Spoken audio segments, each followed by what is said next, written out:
Hello everyone, welcome to the gateway classes. तो कैसे हैं आप सभी लोग? आई होप कि आप सभी अच्छे होंगे और आपकी पढ़ाई भी अच्छी चल रही होगी। AKTU BTech first year, subject environment and ecology. आज हम लोग यूनिट नंबर 5 का वन शॉट रिवीजन करेंगे।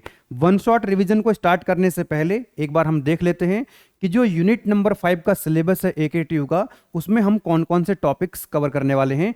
तो यहाँ पर हम लोग पढ़ेंगे एनवायरमेंटल प्रोटेक्शन के बारे में कि एनवायरमेंटल प्रोटेक्शन एक्ट 1986 क्या होता है, और AKTU एग्जाम में ये कई बार आ चुका है तो काफ़ी इंपॉर्टेंट है। लेकिन इस एक्ट के अलावा और भी एक्ट हैं जो एग्जाम में आए हुए हैं, जैसे एयर एक्ट है ना, वाटर एक्ट है। तो इसके बारे में मैं आपको बताने वाला हूँ। नेक्स्ट हम पढ़ेंगे initiatives taken by non governmental organisation. NGO के द्वारा जो इनिशिएटिव्स लिए गए हैं, ये भी इंपॉर्टेंट है, AKTU एग्जाम में कई बार आया हुआ है। नेक्स्ट हम लोग पढ़ने वाले हैं इसमें ह्यूमन पॉपुलेशन एंड एनवायरनमेंट, कि भाई पॉपुलेशन ग्रोथ क्या होती है, पॉपुलेशन एक्सप्लोजन क्या होता है, उसके नेगेटिव इंपैक्ट्स क्या होते हैं, उसको पढ़ेंगे। एनवायरमेंटल एजुकेशन मोस्ट इंपॉर्टेंट है। पिछले 3 सेमेस्टर्स में हर बार ये क्वेश्चन पूछा गया है एनवायरमेंटल एजुकेशन के बारे में। लास्ट टॉपिक हम लोग पढ़ेंगे यहाँ पर वुमेन एजुकेशन। तो पूरा सिलेबस आज की इस वन शॉट वीडियो में कवर हो जाएगा, और बाकी की यूनिट के कंपैरिजन में ये यूनिट थोड़ी सी छोटी भी है, और इक्वल वेटेज होता है। आप सभी जानते हैं हर यूनिट का इक्वल वेटेज आता है। तो अगर कोई छोटी यूनिट है, किसी यूनिट के अंदर अगर सिलेबस कम है और मार्क्स वहां से उतने ही मिलने हैं आपको, तो इसलिए हम कह सकते हैं कि इस पॉइंट ऑफ व्यू से भी ये यूनिट ठीक है।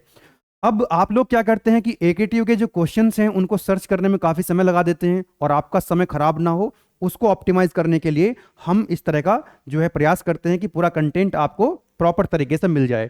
तो अभी तक इसके 3 एग्जाम्स, 3 पेपर्स, जो नया सिलेबस हमारा चल रहा है 20 सीरीज का, इसके 3 पेपर्स ऑलरेडी आ चुके हैं, और उन तीनों पेपर्स के जो क्वेश्चंस हैं यूनिट वाइज मैंने यहां पर लिख दिए हैं। क्योंकि अभी हम लोग यूनिट नंबर 5 पढ़ रहे हैं, तो यूनिट नंबर 5 के जितने भी क्वेश्चंस हैं वो आपको यहां पर मिल जाएंगे। जैसे AKTU 2023-24 ऑड सैम में जो क्वेश्चन पेपर आया था, उसके यूनिट नंबर 5 के जो क्वेश्चन है मैंने यहां पर लिख दिए हैं। तो एक बार क्वेश्चंस पर नजर डाल लेते हैं, तो जितना भी सिलेबस है वो भी कवर हो जाएगा आपका। और क्योंकि सिलेबस से ही तो क्वेश्चंस आए हुए हैं, तो आपको एक आइडिया लग जाएगा यहां से कि किस तरह के क्वेश्चंस बनते हैं यूनिट नंबर 5 से। तो सिलेबस के साथ साथ जो AKTU के PYQs हैं वो सब आपके कवर हो जाएंगे। इसके अलावा आपको कुछ पढ़ने की जरूरत नहीं पड़ेगी। देखिएगा जरा, पहला क्वेश्चन पूछा गया, what are the main provisions of the environment protection act 1986। ये आपसे क्वेश्चन पूछा गया। दूसरा क्वेश्चन क्या पूछा आपसे, right the need of environment education, है ना, अभी मैंने आपको बताया कि इंपॉर्टेंट है। Right the cause of population explosion, also explain it's negative impacts on the environment, कि भाई पॉपुलेशन एक्सप्लोजन क्या होता है, उसके एनवायरमेंट पे नेगेटिव इंपैक्ट्स क्या होते हैं, ये क्वेश्चन पूछ लिया। Describe the importance of women education, women education से भी क्वेश्चन पूछ लिया। Explain activities undertaken by NGO and also right the issues with NGO। अरे भाई गिने चुने तो टॉपिक ही हैं, तो इसका मतलब ये सभी टॉपिक्स जो है आ जाते हैं इकट्ठे होकर के। नेक्स्ट क्वेश्चन, इसके पहले वाला जो क्वेश्चन पेपर था 2022-23 इवन सेम, तो यूनिट नंबर 5 से कौन कौन से क्वेश्चन पूछे गए एक बार नजर डालते हैं। व्हाट इज एनवायरमेंटल एजुकेशन, देखिए लास्ट टाइम भी पूछा गया, फिर उसके बाद भी पूछा गया। How it can protect the environment, environmental education क्या है और ये हमारे एनवायरमेंट को किस तरह से प्रोटेक्ट करती है। दूसरा क्वेश्चन क्या पूछा, discuss the strategy and policy adopted by the government of India for the development of women education, कि वुमेन एजुकेशन को डेवलप करने के लिए इंडियन गवर्नमेंट ने कौन कौन सी पॉलिसीज को जो है लागू किया, कौन कौन सी पॉलिसीज को एडॉप्ट किया। Briefly describe the various schemes launched for the women education, ये सब हम लोग पढ़ने वाले हैं आज की इस वन शॉट में। तो what do you mean by term NGO, NGO क्या होता है आपका। Discuss the initiatives taken bye NGO in the environmental protection, environment को प्रोटेक्ट करने के लिए NGO ने कौन कौन से इनिशिएटिव्स लिए हैं, ये क्वेश्चन पिछले बार ही पूछा गया, इस बार ही पूछा गया।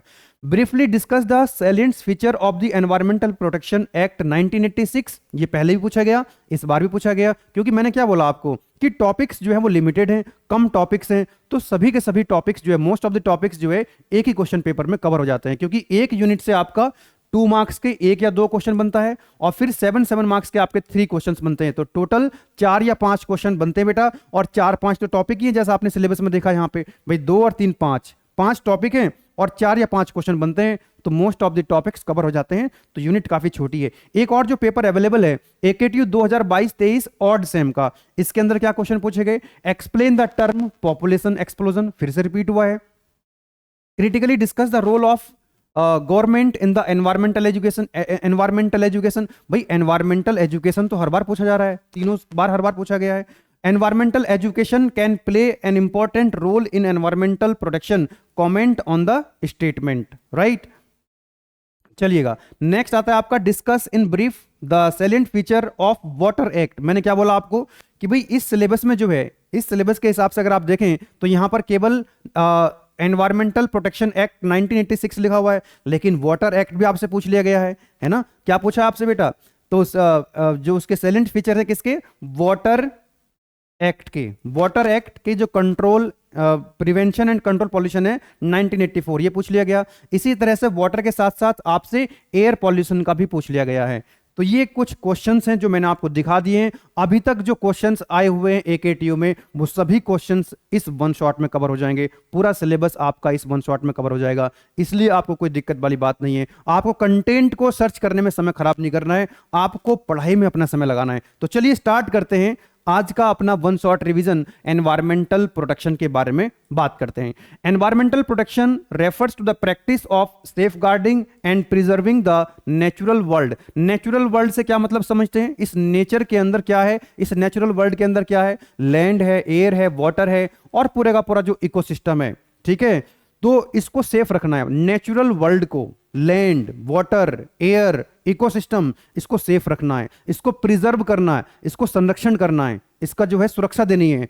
तो ये क्या है, वो कहलाता है आपका एनवायरमेंटल प्रोटेक्शन। एंश्योर करना है sustainable and healthy environment. Sustainable development का मतलब समझते हैं, सस्टेनेबल का मतलब होता है कि आज की जरूरतों को पूरा करते हुए हमको डेवलपमेंट करना है, आज की हमारी जरूरतें पूरी हो जाएं और जो आने वाली जनरेशन हैं, जो फ्यूचर जनरेशन है, उनके लिए भी क्या मिल जाए, एक साफ एनवायरमेंट मिल जाए, उनको भी सांस लेने के लिए एक अच्छी हवा मिल जाए, शुद्ध एक जो है उसको वाटर मिल जाए पीने के लिए, उसको एक साफ सुथरी पृथ्वी भी मिल जाए। तो ये होता है सस्टेनेबल डेवलपमेंट, करेक्ट। तो करंट जनरेशन के लिए और फ्यूचर जनरेशन के लिए ये हमको क्या करना है, जो हमारा इकोसिस्टम है, जो हमारा एनवायरमेंट है, उसको सेफ रखना है, उसको प्रिजर्व करना है। It involves the various efforts. जो एनवायरमेंटल प्रोटेक्शन है ये क्या इन्वॉल्व करता है, जिसके अंदर जो एफर्ट्स डालते हैं, क्या एम होता है, reducing the pollution. Environmental protection का मतलब है कि पॉल्यूशन को रिड्यूस करना है। अब वो कौन सा पॉल्यूशन हो सकता है, ये हम ऑलरेडी पढ़ चुके हैं, एयर पॉल्यूशन हुआ, वाटर पॉल्यूशन हुआ, जितने भी पॉल्यूशन हैं उनको क्या करना है, रिड्यूस करना है। कंजर्विंग द रिसोर्सेज, जितने भी रिसोर्सेज हैं उनको कंजर्व करना है, जैसे हवा है, पानी है ना, सॉइल है, इनको क्या करना है, प्रिजर्व करना है। पृथ्वी के अंदर क्या पाया जाता है, मिनरल्स पाए जाते हैं, तो जितने भी मिनरल्स हैं उनको क्या करना है, संरक्षित करना है, उनको प्रिजर्व करना है, ठीक है। और प्रमोटिंग द बायोडाइवर्सिटी। बायोडाइवर्सिटी का मतलब समझते हैं, पहले भी ये कई बार टर्म आ चुकी है। बायोडाइवर्सिटी का मतलब है कि इस पृथ्वी पर जितने भी जीव जंतु पाए जाते हैं, जितने भी प्लांट्स पाए जाते हैं, वो अपना जो है अपना जो अच्छे से क्या कर सकें, वो उनका अपने को जो है वो डाइवर्स कर सकें, वो अच्छे से फल फूल सकें, किसी तरह की उनको रहने में, खाने में कोई दिक्कत ना आए, ठीक है। तो ये एनवायरमेंटल प्रोटेक्शन के बारे में थोड़ा सा आपको इंट्रोड्यूस किया। Now the environmental protection act, यहां से आपके जो क्वेश्चंस हैं वो बनने स्टार्ट होते हैं। एनवायरमेंटल प्रोटेक्शन एक्ट, तो मैंने आपको बताया कि इंडिया के अंदर बहुत सारे लेजिस्लेशंस, बहुत सारे एक्ट्स जो है बने हैं एनवायरमेंट को प्रोटेक्ट करने के लिए, सस्टेनेबल डेवलपमेंट को एंश्योर करने के लिए, कि जो हमारा डेवलपमेंट है वो कैसा होना चाहिए, सस्टेनेबल होना चाहिए। मैं फिर से रिपीट कर देता हूं क्योंकि ये टर्म बार बार आती है। सस्टेनेबल डेवलपमेंट का मतलब है कि जो हमारी आज की करंट जनरेशन है उनकी जरूरतों को भी पूरा करते हुए इस तरह से डेवलपमेंट करना है कि जो एनवायरमेंट है वो डिग्रेड ना हो, आने वाली जनरेशंस, जो फ्यूचर जनरेशंस हैं, उनको भी चीजें मिलती रहें, उनको अपने जीवन यापन के लिए कंप्रोमाइज ना करना पड़े रिसोर्सेस के साथ। अब ये कौन कौन से एक्ट हैं जो एनवायरमेंट को प्रोटेक्ट करते हैं माय डियर स्टूडेंट्स? एक आता है आपका वाइल्ड लाइफ प्रोटेक्शन एक्ट 1972, उसके बाद water prevention and control pollution act आता है, इसको जनरली हम वाटर एक्ट के नाम से भी जानते हैं, 1974। तो ये AKTU में एक बार आया हुआ है, तो इसको भी हम डिस्कस करने वाले हैं। इसी तरह से एयर एक्ट है, 1981 में आया, ये भी AKTU में आया हुआ क्वेश्चन है। फॉरेस्ट कंजर्वेशन एक्ट, ये अभी एकेटी में नहीं आया हुआ, लेकिन इसका मैं थोड़ा सा आपको आइडिया दूंगा। एनवायरमेंटल प्रोटेक्शन एक्ट 1986, ये तो सिलेबस में मेंशन है, that is most important, right. तो चलिए हम स्टार्ट करते हैं एनवायरमेंटल प्रोटेक्शन एक्ट से। तो ये वाला वाटर एक्ट, एयर एक्ट और एनवायरमेंटल एक्ट 1986, ये एकेटीयू एग्जाम में ऑलरेडी आ चुके हैं, इनको तो पढ़ेंगे ही हम लोग, लेकिन क्या है कि इसका भी थोड़ा सा एक ब्रीफ आइडिया मैं आपको देने वाला हूं। अब समझना आप लोग एक्ट का मतलब है। अब देखिए आप जो है जब एक एक्ट पढ़ लेंगे तो बाकी के जो एक्ट्स हैं आपको सिमिलर टाइप के लगेंगे, क्योंकि वही टर्मिनोलॉजी यूज होती है बार बार, ठीक है। आप लोग एक बस थोड़ा सा आइडिया यहां से लीजिएगा। जो एक्ट होता है ना, एक्ट मतलब जो लॉ होते हैं, ये क्यों बनाए जाते हैं, एक्ट क्यों बनाए जाते हैं माय डियर स्टूडेंट्स। जैसे ट्रैफिक लॉ बने हुए हैं, ट्रैफिक के कुछ नियम बने हुए हैं कि भाई आप लोग अगर मतलब टू व्हीलर्स पर जाएंगे तो आपको हेलमेट लगाना है, कार से अगर फोर व्हीलर पर जाएंगे तो आपको सीट बेल्ट लगानी है। तो ये जो लॉ बनाए जाते हैं, जो एक्ट बनाए जाते हैं, ये क्या करते हैं, प्रॉब्लम को सॉल्व करते हैं। बोलो यस और नो, यही चीजें आपको दिखाई देंगी बार बार। तो ये मैंने कुछ कीवर्ड्स लिख लिए हैं। जो लॉ होते हैं, जो एक्ट होते हैं, वो क्या करते हैं, प्रॉब्लम को सॉल्व करते हैं। दूसरा, ह्यूमन का जो बिहेवियर उसको रेगुलेट करते हैं, ह्यूमन बिहेवियर को कंट्रोल करते हैं। जैसे फॉर एग्जांपल आप लोग जो है टू व्हीलर से जा रहे हैं, स्कूटी से, बाइक से जा रहे हैं, आपने हेलमेट नहीं लगाया हुआ है, तो आपका पुलिस ने जो है, ट्रैफिक पुलिस ने क्या कर दिया, चालान कर दिया वहां पे। तो आप नेक्स्ट टाइम से इस बात का ध्यान रखेंगे कि अगर मैं हेलमेट नहीं लगाऊंगा तो मेरी सेफ्टी तो रहेगी नहीं, साथ ही साथ मेरा चालान भी कट जाएगा। तो जो आपका बिहेवियर है वो चेंज होगा, जो आपका बिहेवियर है वो रेगुलेट होगा, वो आपका बिहेवियर जो है कंट्रोल होगा। कौन कंट्रोल करेगा आपके बिहेवियर को, ये एक्ट कंट्रोल करेगा, ठीक है। दूसरी बात, जो एक्ट बनते हैं भाई, एयर पॉल्यूशन है, वाटर पॉल्यूशन है, या किसी भी तरह का पॉल्यूशन है, उसको प्रिवेंट करना होता है। जैसे एयर पॉल्यूशन को देखिए साफ साफ यहां लिखा हुआ भी है, water prevention and control, air prevention and control. तो बेटा प्रिवेंशन का मतलब होता है किसी चीज को होने से पहले उसको रोकने का प्रयास करना, प्रिवेंशन, प्रिकॉशंस, राइट। जैसे एयर पॉल्यूशन है तो हम ऐसा क्या कर सकते हैं कि एयर पॉल्यूशन ना हो। अगर एयर पॉल्यूशन हो गया है तो उसको कंट्रोल करना है, यानी कि पॉल्यूशन को कम करना है, या फिर पॉल्यूशन को बढ़ने नहीं देना है, ठीक है ना। इसी तरह से वाटर पॉल्यूशन हो गया, एयर पॉल्यूशन हो गया, इनको प्रिवेंट करना, इसके लिए एक्ट बनाया जा रहा है। और अगर हो चुका है, वाटर पॉल्यूशन हो चुका है, एक लेवल पर आ चुका है, एयर पॉल्यूशन भी हो रहा है, एक लेवल अचीव कर चुका है, तो उस एयर पॉल्यूशन को, वाटर पॉल्यूशन को कंट्रोल भी करना है। मतलब कंट्रोल करने का मतलब है उस पॉल्यूशन को रिड्यूस करने का प्रयास करो, या फिर उसको बढ़ने ना दो, ठीक है ना। चलिएगा, तो चलिए आगे बढ़ते हैं, वन बाय वन डिस्कस करते हैं। तो सबसे पहला जो है, सबसे इंपॉर्टेंट है environmental protection act. Environmental protection act 1986, ये एकेटीयू 2023-24 ऑड सैम में पूछा गया, 2022-23 इवन सैम में पूछा गया। तो ये जो एक्ट है ये काफी पहले बन जाना चाहिए था, ये एक्ट काफी पहले बन जाना चाहिए था। एक इंटरनेशनल कॉन्फ्रेंस हुई थी, वहां पर ये रिकमेंडेशन दिए गए थे इंडिया को भी कि भी आपको ये बना लेना चाहिए, लेकिन ये जाकर के बना 1984 में, 1986 में। तो ये क्यों बनाया गया, उस समय क्या जरूरत पड़ गई थी, अचानक से क्यों एकदम से बना दिया गया, पहले क्यों नहीं सोच पाए इसको। क्योंकि मैं आपको बता देता हूं यहां पे कि मध्य प्रदेश के अंदर, आप सबको पता भी होगा, मध्य प्रदेश के अंदर भोपाल में एक प्लांट था पेस्टिसाइड्स वगैरह बनाने का।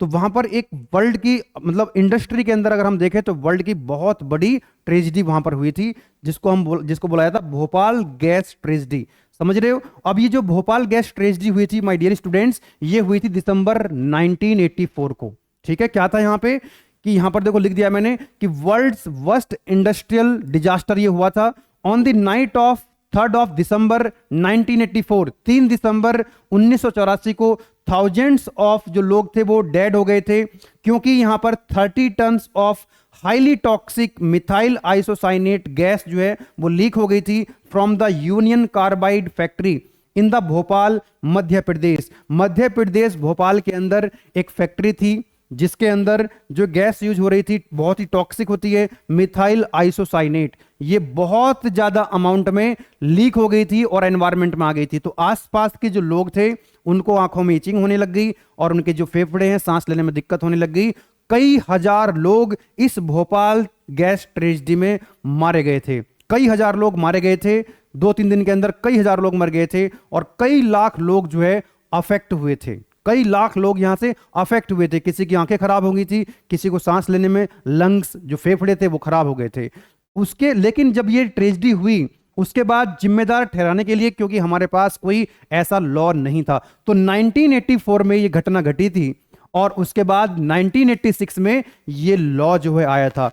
तो इस जो भोपाल गैस ट्रेजेडी है, इसकी भूमिका बहुत ज्यादा है इस लॉ को इनेक्ट करने में। ठीक है, तो जब ये लॉ आएगा, एक्चुअली जब ये क्योंकि घटना घट गई, अब जब घटना घट गई तो जिम्मेदार किसको ठहराया जाए। ठीक है, तो उसके लिए बिल्कुल एक बहुत अच्छे लॉ नहीं थे। तो जब ये लॉ आएगा तो अब क्या करेंगे, इस लॉ के माध्यम से एनवायरमेंट को प्रोटेक्ट करना है, तो इस तरह की घटना ना घटे, ये लॉ बनाया गया। अगर इस तरह की कोई घटना घटती है तो उसके लिए जिम्मेदार कौन होगा, उसको क्या सजा मिलेगी। ठीक है, वो सारी चीजें जो है वो इस लॉ के अंदर बताई गई हैं, इस एक्ट के अंदर बताई गई हैं। आइएगा देखते हैं, इसको समझने का प्रयास करते हैं। तो मैंने अभी आपको भूमिका बताई कि ये जो है 1984 में वो घटना घटी, उसके बाद 1986 में ये जो लॉ था, जो एक्ट था, ये आ गया। The environmental protection act 1986 is a crucial environmental legislation in India. बहुत ही ज्यादा इंपॉर्टेंट एक्ट है इंडिया के अंदर। It was enacted with a primary objective of providing the framework for protection and improvement of the environment. इस law को लागू किया गया कि एनवायरमेंट को हम कैसे प्रोटेक्ट कर सकते हैं और एनवायरमेंट को हम कैसे इंप्रूव कर सकते हैं, क्योंकि एनवायरमेंट तो लगातार क्या हो रहा है, डिग्रेड हो रहा है, क्वालिटी तो गिर रही है, पानी की भी, हवा की भी, पूरा एनवायरमेंट डिस्ट्रॉय हो रहा है। तो उसको हम कैसे इंप्रूव कर सकते हैं और इस तरह की चीजें हैं, उस घटना को, जो एनवायरमेंट को खराब होने से कैसे हम रोक सकते हैं, इसका प्राइमरी ऑब्जेक्टिव है किसका, एनवायरमेंटल प्रोटेक्शन एक्ट 1986। अब देख लेते हैं यहां पे, the act empowers the central government. ये जो एक्ट है सेंट्रल गवर्नमेंट को एम्पावर करता है, उसको शक्ति देता है, उसको पावर देता है to take the measures to address the environmental issues. जो एनवायरमेंटल इश्यूज हैं उनको एड्रेस करे सेंट्रल गवर्नमेंट, ये पावर देता है act. And sets the stage for the formulation and implementation of environmental policies and programmes. ये जो 1986 वाला एक्ट है, ये सेंट्रल गवर्नमेंट को क्या करता है, शक्ति प्रदान करता है, उसको एम्पावर करता है कि वो एनवायरमेंट को बचाने के लिए, एनवायरमेंट को खराब होने से रोकने के लिए, एनवायरमेंट को इंप्रूव करने के लिए वो कुछ एनवायरमेंटल पॉलिसीज बनाए और कुछ प्रोग्राम्स बनाए और उसको इंप्लीमेंट करे। Now these are the following features of the environmental protection act 1986। क्या है इसका objective? The main aim of the act to safeguard the environment and prevent the hazards to human beings, other living creatures, plants and property। इस environment के अंदर human beings हैं, living creatures हैं, plants हैं, property हैं, सबको safe रखना है, hazard से बचाना है, ये इसका ऑब्जेक्टिव है। Powers of the central government, जैसे कि मैंने आपको ऊपर ही बताया कि इस एक्ट के माध्यम से सेंट्रल गवर्नमेंट को पावर मिलती है। The act grants the extensive powers. ये जो एक्ट है, एक्सेसिव पावर मिलती है to the central government to take measures for protecting and improving the quality of environment, and this includes setting the standards of the emissions. जो emissions हो रहे हैं, जो इंडस्ट्री तो लगानी पड़ेगी, फैक्ट्री तो लगानी पड़ेगी क्योंकि डेवलपमेंट करना है, लेकिन उस फैक्ट्री से मान लो कोई पेपर मिल है, तो वहां से जो वाटर उसमें यूज हो रहा है, तो वाटर जो है क्या वो ट्रीटमेंट करने के बाद ही उसको डिस्चार्ज कर रहा है, क्या प्रॉपर ट्रीटमेंट हो रहा है जो वाटर बाहर आ रहा है? या कोई फैक्ट्री है जिसमें चिमनी लगी हुई है, वहां से जो धुआं निकल रहा है उसका एमिशन लेवल क्या है? एक लिमिट से ज्यादा उसके अंदर एमिशन नहीं होना चाहिए। ठीक है, तो ये स्टैंडर्ड जो है वो सेट करे कौन? Central government. Standard for the emission and discharge, जो फैक्ट्री है जो वाटर को डिस्चार्ज कर रही है वो प्रॉपर तरीके से ट्रीटमेंट करने के बाद डिस्चार्ज करें। And regulating the locations of the industry, जो इंडस्ट्री लगाई जाएंगी वो उसकी लोकेशन को ध्यान रखें कि ऐसी जगह इंडस्ट्री ना लगाई जाए जहां पे आसपास की जो पॉपुलेशन है वो उससे ज्यादा इफेक्ट हो जाए। तो ये सब के सब कंट्रोल्स जो है इस एक्ट के माध्यम से, ये जो पावर है वो सेंट्रल गवर्नमेंट को मिलती है। और ये जो एक्ट है इसका ये एक ड्रॉबैक भी है कि ये पूरे का पूरा जो है पावर देता है सेंटर को, सेंट्रल गवर्नमेंट को। स्टेट गवर्नमेंट के पास जो पावर बहुत कम होती है, दैट इज द ड्रॉबैक। मान लीजिए अगर आपसे इसका ड्रॉबैक पूछ लिया जाए तो आप क्या बोलेंगे? It is highly centralised. इसमें जो ज्यादा पावर है वो किसके पास है? वो सेंट्रल गवर्नमेंट के पास है। वो मैंने लिखा हुआ है भी बाद में, do not worry about that, आएगा वो।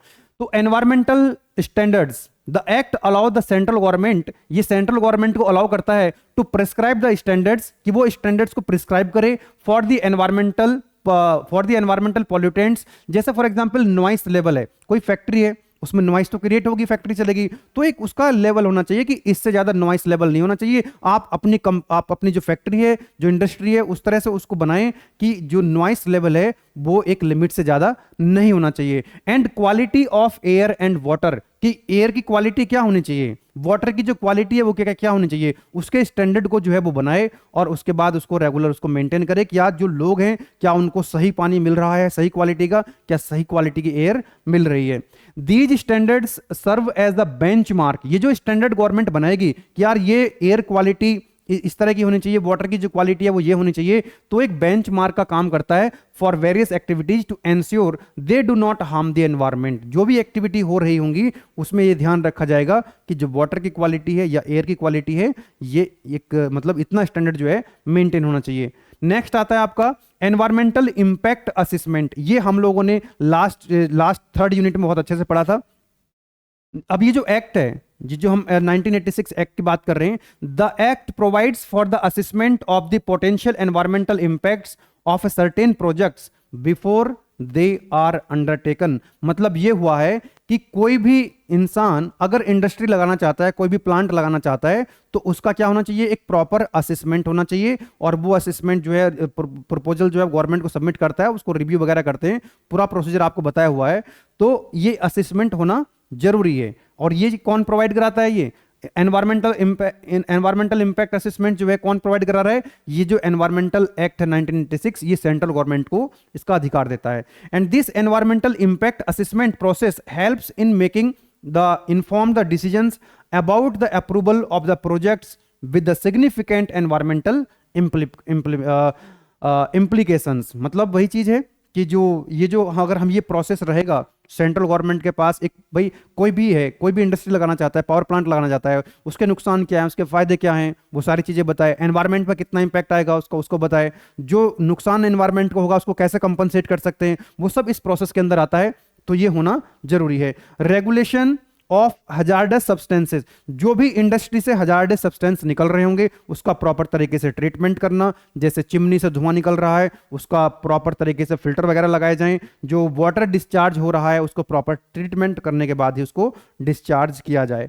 नेक्स्ट आता है आपका जो prohibition and the restriction of industries. The act give the central government the act give the central government the authority to prohibit or restrict the location of the industries and carrying on the certain processes or operations that are deemed environmental harmful। Actually जो industry है, अगर government के पास ये अधिकार मिलता है इस act के माध्यम से कि वो उस फैक्ट्री को या उस इंडस्ट्री को क्या कर सकता है, उस पर रोक लगा सकता है अगर वो उसकी वजह से, उस फैक्ट्री की एनवायरनमेंट की वजह से एनवायरनमेंट में अगर कोई नुकसान हो रहा है, अगर वो हार्म कर रही है एनवायरनमेंट को, तो रोक लगा सकता है, उसको बंद भी कर सकता है। ये राइट्स भी यहाँ पर मिलते हैं सेंट्रल गवर्नमेंट को। अगर अब देखिए रोक लगा दी या बहुत सारी चीजें कर दी, या जो हमने लॉ बनाया, जो एक्ट बनाया, उसको अगर फॉलो नहीं करेगा तो क्या होगा, पेनल्टीज लगेंगी, फाइन लगेगा। मतलब कहने का ये है, मोटी मोटी बात आप ऐसा समझ लीजिए कि अगर कोई लॉ बना है, केवल लॉ बनने से थोड़ी ना काम होगा, लॉ को इंप्लीमेंट भी करना है, और लॉ को इंप्लीमेंट करना है तो आपको ऑफिसर्स जो है वो अपॉइंट करने होते हैं। और ऑफिसर्स अगर अपॉइंट करोगे तो केवल अपॉइंट करने से तो काम चलेगा नहीं, उनको पावर देनी पड़ेगी। उनको क्या देनी पड़ेगी, पावर देनी पड़ेगी, ताकि वो उसको इंप्लीमेंट करा सकें। अगर वो इंप्लीमेंट करेंगे तो कहीं ना कहीं अगर वो वायलेट करेंगे तो उसका क्या होना चाहिए आगे, कि भाई उस पर फाइन लगना चाहिए, उस पर पेनल्टी लगनी चाहिए, उसको सजा होनी चाहिए, है ना, रूल के मुताबिक, एक्ट के मुताबिक। तो वही चीज लिखी गई है। The act includes the provision, इस एक्ट के अंदर वो भी प्रोविजंस हैं, पेनल्टी का प्रोविजन है, इंप्रिजमेंट का, कारावास हो सकता है, जेल जा सकता है in case of violation of the provision. अगर जो इस एक्ट के अंदर प्रोविजन है, इस एक्ट को जो फॉलो नहीं करेगा उसके लिए पेनल्टी का, फाइन का और जेल का प्रावधान भी है। डिसएडवांटेज क्या है इसके, 1986 जो एक्ट है उसके डिसएडवांटेज क्या है, it is highly centralised, most of the power जो है वो सेंट्रल गवर्नमेंट के पास है। लैक ऑफ पब्लिक पार्टिसिपेशन, इसमें पब्लिक का पार्टिसिपेशन कम है। Does not cover all forms of the pollutants, हर तरह के पॉल्यूटेंट्स को ये एनवायरमेंटल एक्ट कवर नहीं करता है। Not effectively enforced in many parts of the country, हमारी कंट्री के अंदर कुछ पार्ट्स ऐसे हैं जैसे बिहार में भी हैं, तो वहां पर इसको बहुत ही अच्छे तरीके से लागू नहीं किया जाता है। लेकिन जितने भी एक्ट हैं, सबसे ज्यादा इंपॉर्टेंट, सबसे ज्यादा फंडामेंटल अगर कोई एक्ट है तो वो है 1986। The environmental protection act 1986 serve as a fundamental law for the environmental governments in India, providing the legal basis for addressing the various environmental issues and promoting the sustainable development. तो सबसे ज्यादा important है, fundamental act है सभी में। तो ये हो गया हमारा यहाँ पे बेटा, कौन सा एक्ट हो गया, ये हो गया हमारा तो एनवायरमेंटल प्रोटेक्शन एक्ट 1986। उसके बाद हम देखते हैं, ये सबसे ज्यादा इंपॉर्टेंट था।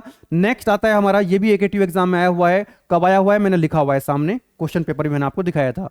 वाटर एक्ट या water prevention and control act 1974, AKTU 2022-23 में ये क्वेश्चन आपसे पूछा गया है। चलिए देखते हैं। तो सबसे पहले तो यार वाटर के बारे में आप लोग सभी जानते हैं कि जो 70% है अर्थ का जो सरफेस है, तो 70% अर्थ का surface that is covered by the water.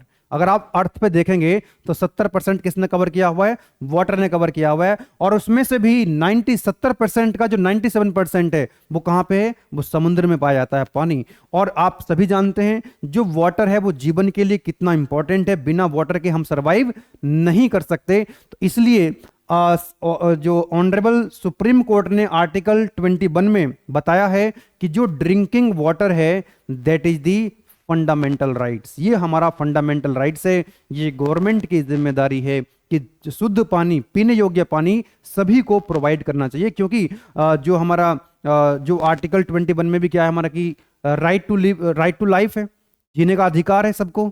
और जी कब सकता है आदमी, जब पानी मिलेगा, पानी नहीं मिलेगा तो फिर वो उसका वायलेशन हो जाएगा। इसलिए ये हमारा क्या है, पार्ट ऑफ द लाइफ है। Drinking water is the part of life, इसलिए हम कह सकते हैं ये हमारा फंडामेंटल राइट है। चलिएगा, इसका ऑब्जेक्टिव क्या है, ध्यान दीजिएगा। मैं फिर से आपको बता देता हूं, चीजों को बार बार जो है आपको आसान लगने लग जाएंगी चीजें। मैं बोल रहा हूं आपको, जो एक्ट होता है बेटा, जो एक्ट होता है ये प्रॉब्लम को सॉल्व करता है। एक्ट क्या करता है, प्रॉब्लम को सॉल्व करता है। तो जब कोई एक्ट बनता है तो किसी को जिम्मेदारी तो दी जाती है, जिम्मेदारी दी जाएगी, कुछ ऑफिसर्स जो है अपॉइंट करे जाएंगे, कोई बोर्ड बनाए जाएंगे, वो सेंट्रल बोर्ड भी हो सकता है, वो स्टेट बोर्ड भी हो सकता है। जो बोर्ड बनेंगे उसमें कुछ मेंबर्स होंगे, ऑफिसर्स होंगे, तो उनको केवल बना देने से काम नहीं चलेगा। तो क्या देना पड़ेगा, उनको पावर देनी पड़ेगी।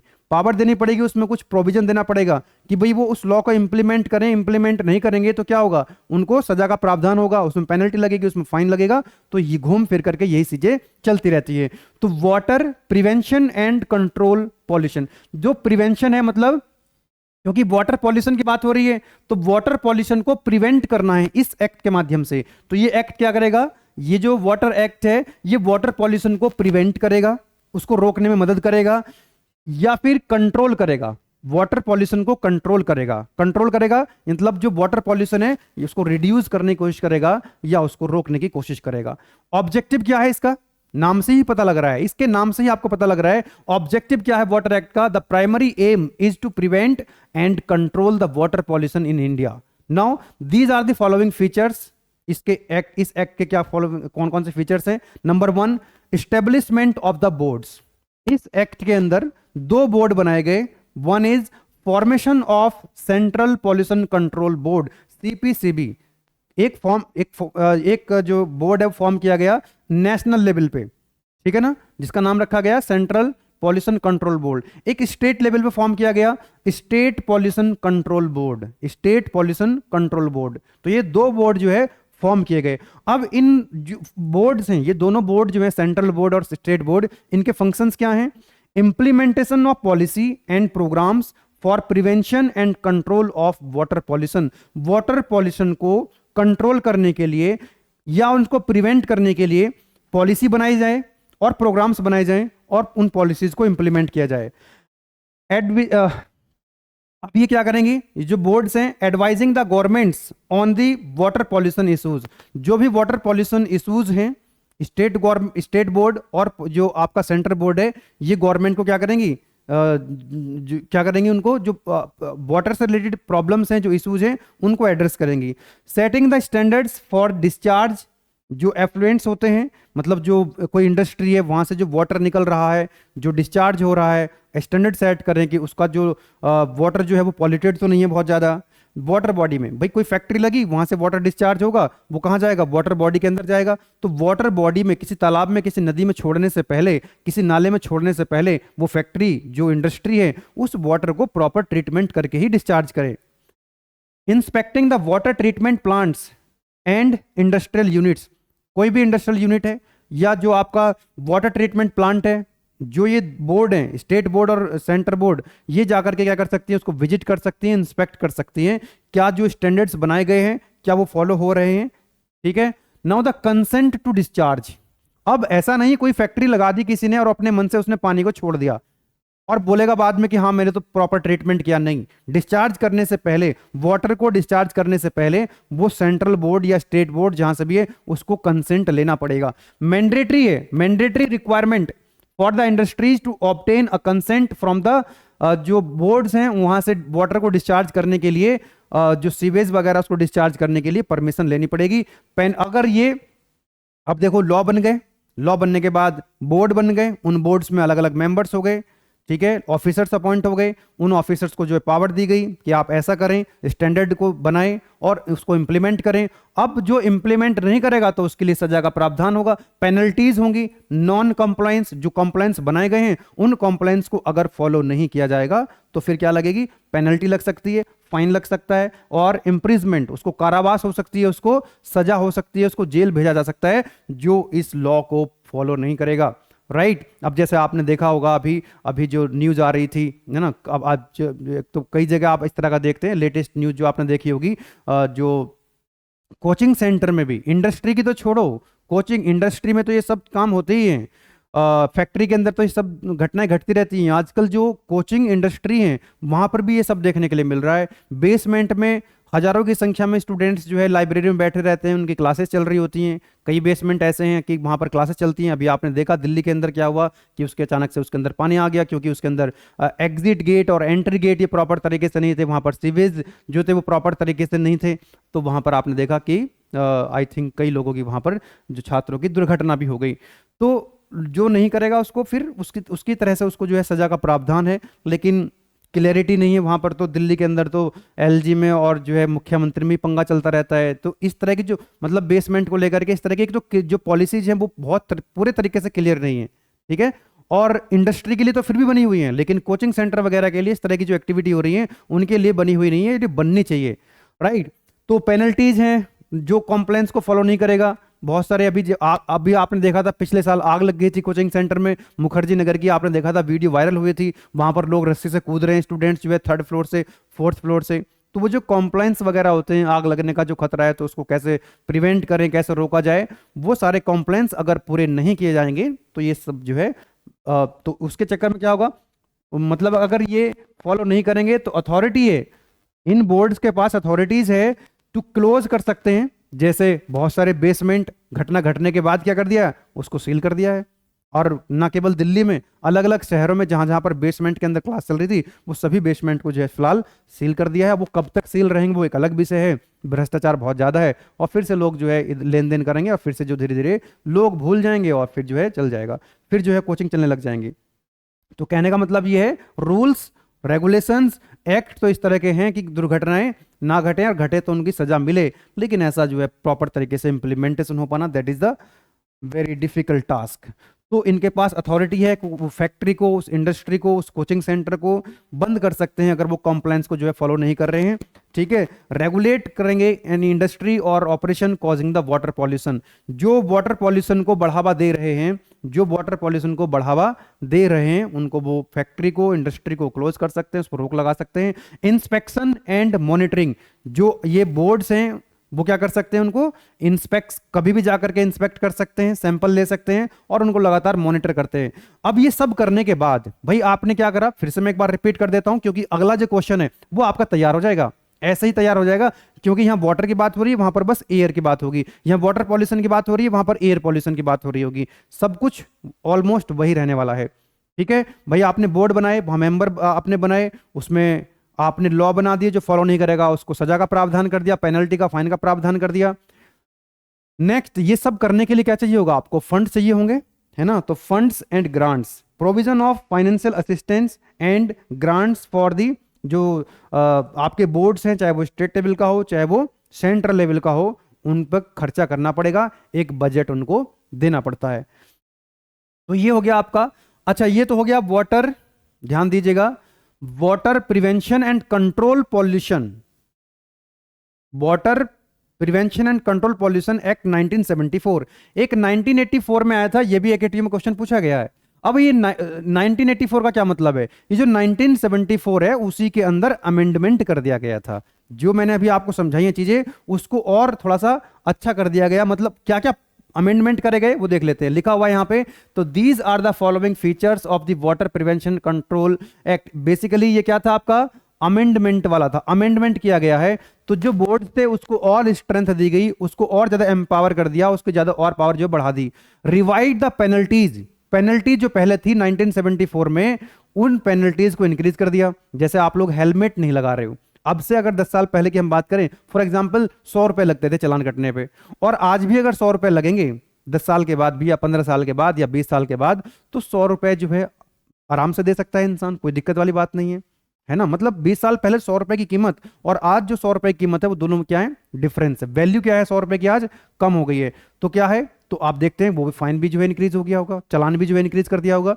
तो इस तरह से जो इस एक्ट को वायलेट करेगा, तो जो पेनल्टीज थी पहले कम थी, अब जो है पेनल्टीज को बढ़ा दिया गया है। Increase the penalties for the violation, more emphasize on enforcing the compliance, जो कंप्लायंस बनाए गए हैं उनको स्ट्रिक्टली फॉलो करने के लिए बोला जाएगा।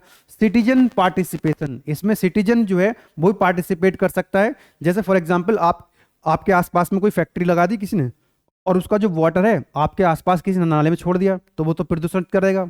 वाटर जब पॉल्यूटेड वाटर जब आएगा, तो वो क्या करेगा? आपके जो वो ग्राउंड में भी जाएगा, जो ग्राउंड वाटर है उसको भी पॉल्यूट करेगा। तो जो आपके नल हैं, जो सबमर्सिबल हैं, और जो पानी है आप वहां से एक्सट्रैक्ट कर रहे हो नीचे से धरती में से, वो पानी भी क्या होगा? पॉल्यूट होगा। तो आप क्या कर सकते हैं? आप उसके अगेंस्ट कंप्लेन कर सकते हैं, तो आपकी सुनवाई हो सकती है। वो अलग विषय है कि कब जो है किसकी सुनवाई होती है, नहीं होती, लेकिन ऐसा एक्ट में प्रोविजन है।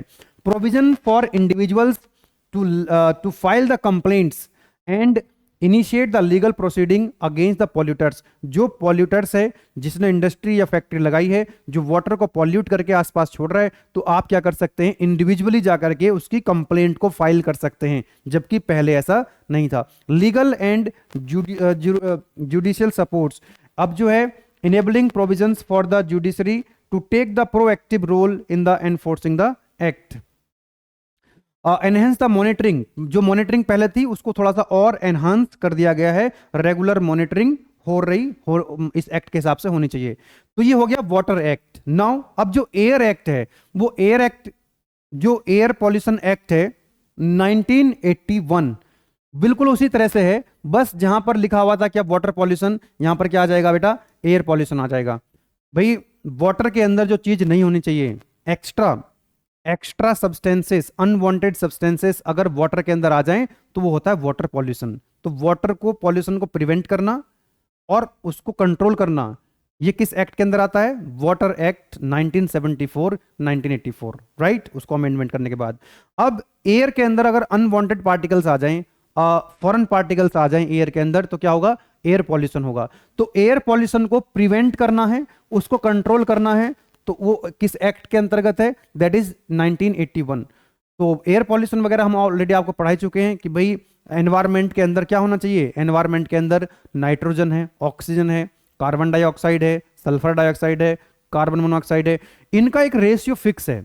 अगर ये रेशियो डिस्टर्ब हुआ, जो फॉरेन पार्टिकल्स हैं वो अगर एयर के अंदर आएंगे, तो एयर पॉल्यूशन होगा। ये बात आप सभी जानते हैं। तो जैसे पानी जो है बहुत जरूरी है जिंदा रहने के लिए, सर्वाइवल के लिए, एयर भी उतना ही जरूरी है सर्वाइवल के लिए। बोलो यस और नो? तो air prevention and control of pollution act 1981 is an important environmental legislation in India that was enacted to address the growing concern related to air pollution. Air pollution से related जो भी problems हैं, उनका जो solution है वो कहां पे देखने मिलता है? आपको इस एक्ट के अंदर देखने को मिलेगा। क्या है इसका प्राइमरी ऑब्जेक्टिव? वहां पर हम वाटर पॉल्यूशन की रोक रहे थे, यहां पर हम एयर पॉल्यूशन को रोकेंगे। The primary objective of the act is to prevent and control the air pollution. इसके फीचर्स क्या हैं? रेगुलेटरी अथॉरिटीज बनाई जाएंगी, यहां पर भी स्टेट लेवल पे और सेंट्रल लेवल पे दो बोर्ड बनाए जाते हैं, बिल्कुल सेम चीज है। ये जो बोर्ड है, ये जो बोर्ड बनेंगे स्टेट लेवल पे और सेंट्रल लेवल पे, these are responsible for implementing and enforcing the provision of the act. इस एक्ट के अंदर जो भी प्रोविजंस होंगे उनको इंप्लीमेंट करना, ठीक है, वो किसकी जिम्मेदारी होगी? इन दोनों बोर्ड्स की होगी। पॉल्यूशन कंट्रोल मेजर्स, यही क्या करेंगे? ये जो एक्ट है ये बोर्ड को क्या करता है? एम्पावर करता है, उनको शक्ति देता है कि वो क्या करें? पॉल्यूशन को मेजर करें। The act empowers the pollution control board, ये जो पॉल्यूशन कंट्रोल बोर्ड है इनको एम्पावर करेगा to take measures for the prevention and control of the air pollution and they can prescribe the standards. वो standard को prescribe करें कि भाई ये स्टैंडर्ड है एयर का, इससे ज्यादा एयर अगर खराब, जैसे मान लो कि फैक्ट्री है उसमें चिमनी लगी हुई है और चिमनी से जो धुआं निकल रहा है उसको वो क्या कर सकते हैं? वो स्टैंडर्ड पहले से प्रिस्क्राइब करके रखेंगे कि आपकी जो इंडस्ट्री के अंदर चिमनी लगी हुई है इससे जो धुआं निकल रहा है इसका जो एमिशन लेवल है इससे ज्यादा नहीं होना चाहिए, ठीक है ना। तो अगर उसको फॉलो नहीं करेंगे तो फिर से वही उनको सजा का प्रावधान, पेनल्टी का प्रावधान होगा, वो सारी चीजें। कंसेंट मैकेनिज्म पहले भी था, इसमें भी है कि कोई भी फैक्ट्री लगाएगा, कोई भी इंडस्ट्री लगाएगा तो पहले वो क्या करेगा? जो कंट्रोल, जो आपके बोर्ड्स हैं उनसे पहले कंसेंट करेगा कि फैक्ट्री क्या है, उसमें क्या लग रहा होगा, किस तरह से वो आसपास की जो लोकेलिटी है, वहाँ पे जो कम्युनिटीज़ हैं उनको तो हार्म नहीं कर रही, वो जो एनवायरनमेंट को कितना वो नुकसान कर रही है, क्या उसकी लोकेशन चेंज करनी है कि नहीं करनी है, पहले वो कंसेंट मैकेनिज्म है। यही कंसेंट मैकेनिज्म क्या करेगा?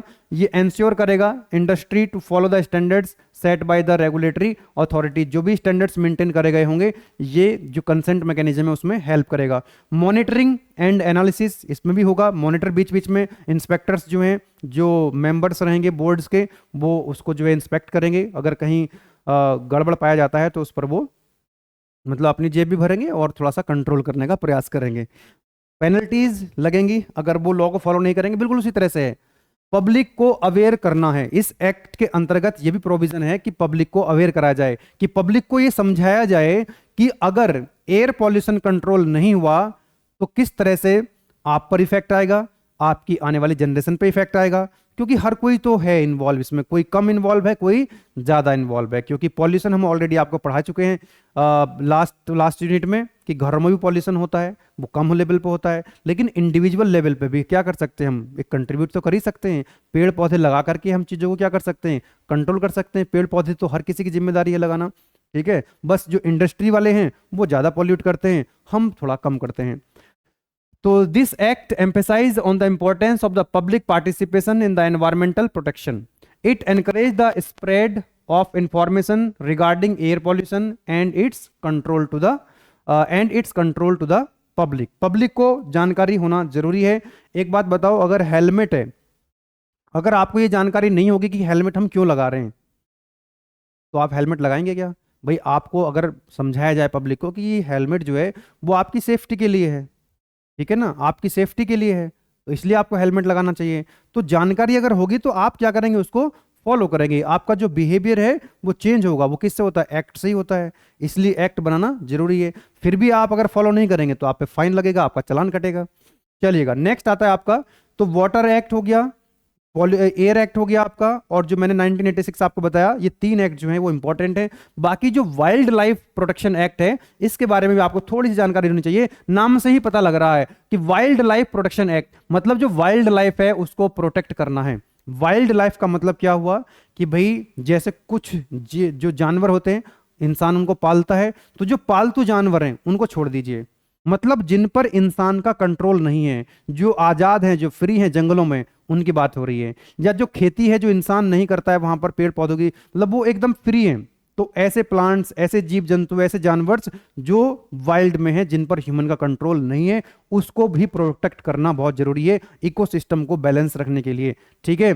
अगर मान लीजिए यहां पर आप देख सकते हैं जैसे टाइगर है, जैसे टाइगर है, तो अगर डियर नहीं होगा, हिरन नहीं होगा जंगलों में, तो वो खाना क्या, वो क्या खाएगा फिर? अगर वहां पर जंगल नहीं होंगे तो हिरन क्या खाएगा? भाई हिरन को क्या चाहिए? हिरन तो शाकाहारी है, हिरन क्या खाएगा? पेड़ पौधों को खाएगा, घास खाएगा, तो उनका होना भी जरूरी है जंगलों में। तो हिरन नहीं होगा तो टाइगर क्या खाएगा, या और हिरन के जैसे कुछ नहीं होंगे तो क्या खाएगा टाइगर, तो पूरा का पूरा इकोसिस्टम जो है वो इम्बैलेंस हो जाएगा। इसलिए वाइल्ड लाइफ को भी प्रोटेक्ट करना बहुत जरूरी है। तो वाइल्ड लाइफ, अब इसमें these are the following features of the wildlife protection act 1972 कि वाइल्ड लाइफ कंजर्वेशन स्ट्रेटजी। ये जो एक्ट है आपका, the act provides a framework for the development and implementation of the complete wildlife conservation strategy. It emphasizes the protection of biodiversity. ये biodiversity को क्या करता है, प्रोटेक्ट करता है। बायोडाइवर्सिटी को मतलब जितने भी जीव जंतु हैं तो वो वहां पर जैसे टाइगर है जहां पर जंगलों में रहता है, जैसा हिरन है जहां पर वो रहते हैं, तो वो अपना खाना वहां से ले सकें, वहां रह सकें अच्छे से। तो उनकी जो बायो अपने आप को फलने फूलने का उनको मौका मिलना चाहिए, ठीक है, ताकि इकोलॉजिकल जो बैलेंस है वो बना रहे। प्रोटेक्टेड एरिया, कुछ एरिया ऐसे हैं जो इस एक्ट के तहत क्या कर दिए गए हैं, प्रोटेक्ट कर दिए गए हैं। जैसे कोई पार्क बना दिया गया है, ठीक है, स्पेसिफिक एरिया जैसे नेशनल पार्क बना दिया। कुछ closed area for the protection of wild life, कुछ एरिया को क्लोज्ड कर दिया कि यहां पर कुछ नहीं होगा, सिर्फ जो जानवर हैं या जो भी हैं वहां पर जो इकोसिस्टम है वो मेंटेन रहेगा। ओके, चलिएगा। And these areas are essential for the conservation of various species and habitats. Habitats का मतलब समझते हैं, जो स्पेसीज हैं उनके जो हैबिटेट्स होते हैं, हैबिटेट्स का मतलब होता है उनका निवास स्थान, जहां पर वो रहते हैं, जहां पर वो खाते पीते हैं, अपना भोजन करते हैं और सोते हैं, जागते हैं, सब जो उसको कहलाता है हैबिटेट्स। नाउ अब इसी के तहत क्या आएगा, prohibition of the hunting. Hunting नहीं कर सकते आप, शिकार नहीं कर सकते। अब शिकार करने के लिए भी किस किस का आप शिकार नहीं कर सकते, उसमें भी कई कैटेगरी है। जैसे कैटेगराइज एनिमल्स, जो एनिमल्स हैं जिनका आप शिकार नहीं कर सकते उसके लिए बहुत बड़ी सजा भी है। अब वो सजा भी किसी एनिमल को शिकार करने पर ज्यादा सजा है, किसी एनिमल का शिकार करने पर कम सजा है। उसमें भी शेड्यूल 1, 2, 3 एंड 4 है। जैसे शेड्यूल 1 जो है कैटेगरी, जो शेड्यूल 1 वाली है, इसमें टाइगर आते हैं, एलिफेंट आते हैं, लॉयंस आते हैं, है ना। तो इनको आप मार नहीं सकते, इनका आप शिकार नहीं कर सकते, ठीक है। तो इन पर भी क्या है, हंटिंग पे जो है रोक लगी गई है। दूसरी चीज जो है रेगुलेशन ऑफ, देखो यहां लिख भी दिया है, जो शेड्यूल 1 वाले हैं उन पर जो है स्ट्रिक्टली प्रोहिबिटेड है, उन पर सजा बहुत ज्यादा है, एक बार अगर जेल हो गई तो बेल नहीं हो पाएगी। Regulation of trade and commerce, जो ये भी जो आपके एनिमल्स हैं, जो वाइल्ड लाइफ के एनिमल्स हैं, उनका आप ट्रेड नहीं कर सकते, उनको खरीद नहीं सकते, उनको आप बेच नहीं सकते, और उनसे बनी हुई कोई भी चीज आप खरीद बेच नहीं सकते, नहीं तो उसमें भी बहुत कड़ी सजा आपको हो सकती है। Appointment of the wild life wardens, जैसे हॉस्टल में वार्डन्स होते हैं, जैसा आपकी वो केयर करते हैं हॉस्टल के वार्डन, जो हॉस्टल में स्टूडेंट्स रहते हैं उनकी केयर करने के लिए हॉस्टल वार्डन्स होते हैं। इसी तरह से वाइल्ड लाइफ वार्डन्स भी अपॉइंट, कुछ ऑफिसर्स जो है अपॉइंट करते हैं कि जो वाइल्ड लाइफ है उसको वो प्रोटेक्ट करें, उस एनवायरमेंट को प्रोटेक्ट करें। नेक्स्ट आता है आपका project elephant and project tiger. ये पहले अलग अलग हुआ करते थे, प्रोजेक्ट एलिफेंट एलिफेंट के लिए था और जो प्रोजेक्ट टाइगर है वो टाइगर के लिए था, लेकिन अभी क्या कर दिया है इनको, मतलब मर्ज कर दिया है, तो ये एक ही हो चुका है। अभी आपने देखा होगा प्रोजेक्ट टाइगर के तहत जो है बाहर की कंट्री से जो है इंडिया में कुछ टाइगर्स लाए गए थे, मोदी जी के साथ आपने वो वीडियो वायरल होती हुई देखी होगी। तो टाइगर को और एलिफेंट के लिए एक पर्टिकुलर ये मिशन था, ठीक है। पेनल्टीज एंड पनिशमेंट, जो ट्रेड करेगा, जो इनका हंटिंग करेगा, जो शिकार करेगा इन जानवरों का जिन पर रोक लगी हुई है, तो उसको क्या होगी, फिर पनिशमेंट मिलेगा और उनको सजा हो सकती है। नेक्स्ट फॉरेस्ट कंजर्वेशन एक्ट, इसका भी आपको नाम से पता लग रहा होगा, जो फॉरेस्ट है आपका, जो जंगल है बेटा, जो जंगल हैं उनको भी क्या करना है, प्रोटेक्ट करना होगा। तो ये 1980 में आया था। थोड़ा सा ओवरव्यू ले लीजिए, एकेटीयू एग्जाम आया हुआ नहीं है, लेकिन नाम से ही आपको पता लग गया होगा और आप इसमें मेरे ख्याल से अब लिख सकते हैं ठीक ठाक से। Okay, this act was enacted to control and regulate the diversion of forest lands for the non forest purpose. जैसे फॉरेस्ट जहां पर है, जंगल जहां पे है, उस जंगल का इस्तेमाल अगर आप किसी नॉन फॉरेस्ट एक्टिविटी के लिए करना चाहते हो, मतलब कहीं पे जंगल है वहां पर आप कोई स्कूल खोलना चाहते हो, या वहां पर आप खेती करना चाहते हो, या पर वहां पर आप कोई कॉलोनी काटना चाहते हो, या फिर कोई और अदर एक्टिविटी करना चाहते हो, कोई इंडस्ट्री लगाना चाहते हो, ठीक है, तो वो इसके अंदर आता है और इसको रोकना होता है। इसको क्या करना है, प्रिवेंट करना है। अब ऐसा नहीं कहीं जंगल पे है आपने जमीन खरीद दी, ऐसा नहीं है, ऐसा नहीं होगा। आपको प्रॉपर तरीके से परमिशन है, कुछ एक्ट, इस एक्ट को आपने फॉलो करना पड़ेगा। तो क्या है इसके, कुछ फॉलोइंग फीचर्स हैं, जैसे prior approval for the diversion. Diversion का मतलब है कि जो फॉरेस्ट है, जो जंगल है, उसको आप नॉन फॉरेस्ट में कन्वर्ट कर रहे हैं, वहां पर इंडस्ट्री लगाना चाह रहे हैं, तो उसके लिए आपको प्रायर अप्रूवल लेना पड़ेगा।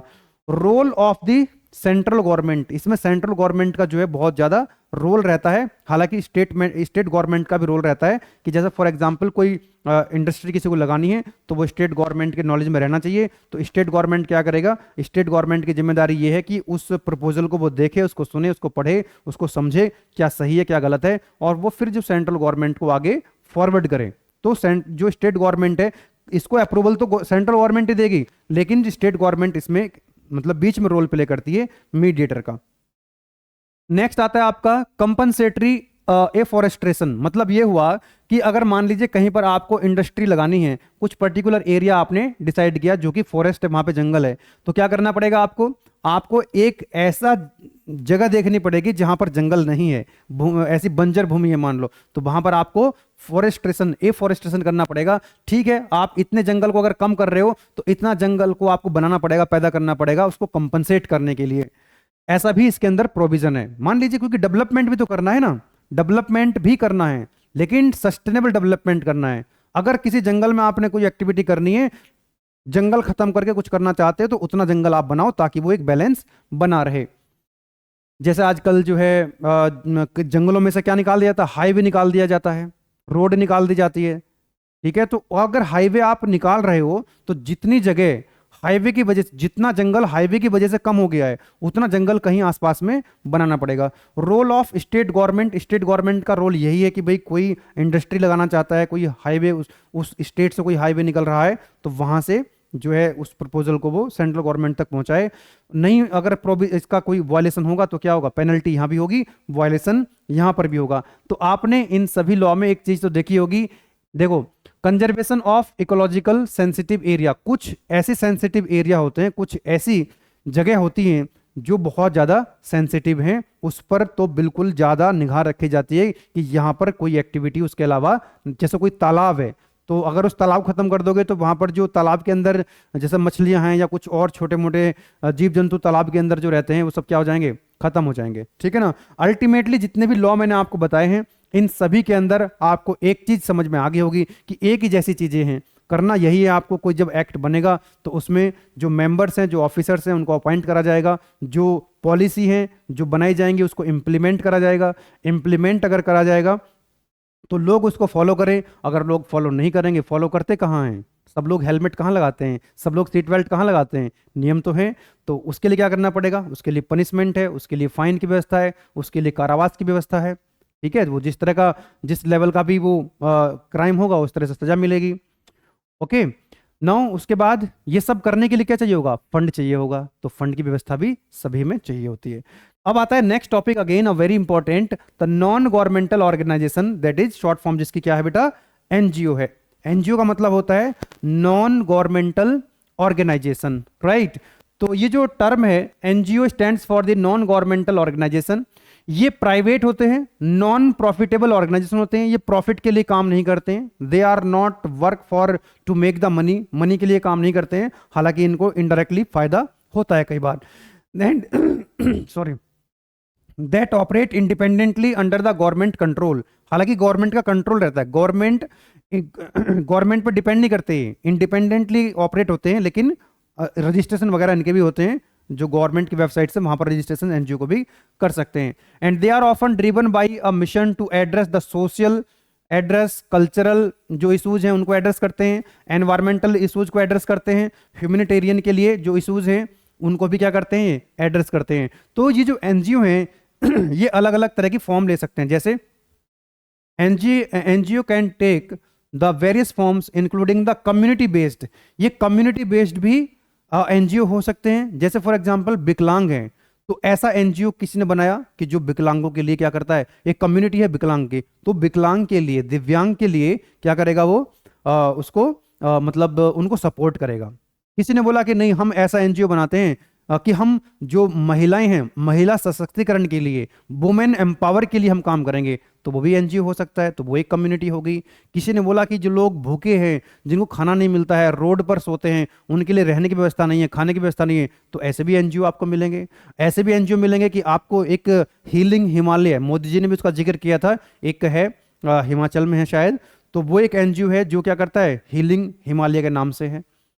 ठीक है, तो इस तरह के कम्युनिटी बेस्ड भी हो सकते हैं, कल्चरल बेस्ड भी हो सकते हैं, कई तरह के हो सकते हैं, रिसर्च बेस्ड भी हो सकते हैं, चैरिटेबल फाउंडेशंस भी हो सकते हैं। And several NGO are actively involve in the conserving the natural resources, promoting the sustainable development and addressing the environmental challenges. चलिए अब हम देखते हैं कि कौन कौन से एनजीओ हैं, एनजीओ के एग्जाम्पल के साथ समझेंगे और उन्होंने क्या क्या इनिशिएटिव्स लिए। These are the following common initiatives taken by NGO in the environmental protection. की क्योंकि हम पढ़ रहे हैं एनवायरमेंट, तो एनवायरमेंट को प्रोटेक्ट करने के लिए कौन कौन से एनजीओ सामने हैं, कौन कौन से एनजीओ है, लाखों की संख्या में एनजीओ हो सकते हैं। आप अपनी मर्जी से कुछ एनजीओ के एग्जाम्पल दे करके लिख सकते हैं कि उन्होंने क्या इनिशिएटिव लिए। जैसे फर्स्ट आता है आपका प्रोटेक्टिंग वाइल्ड लाइफ।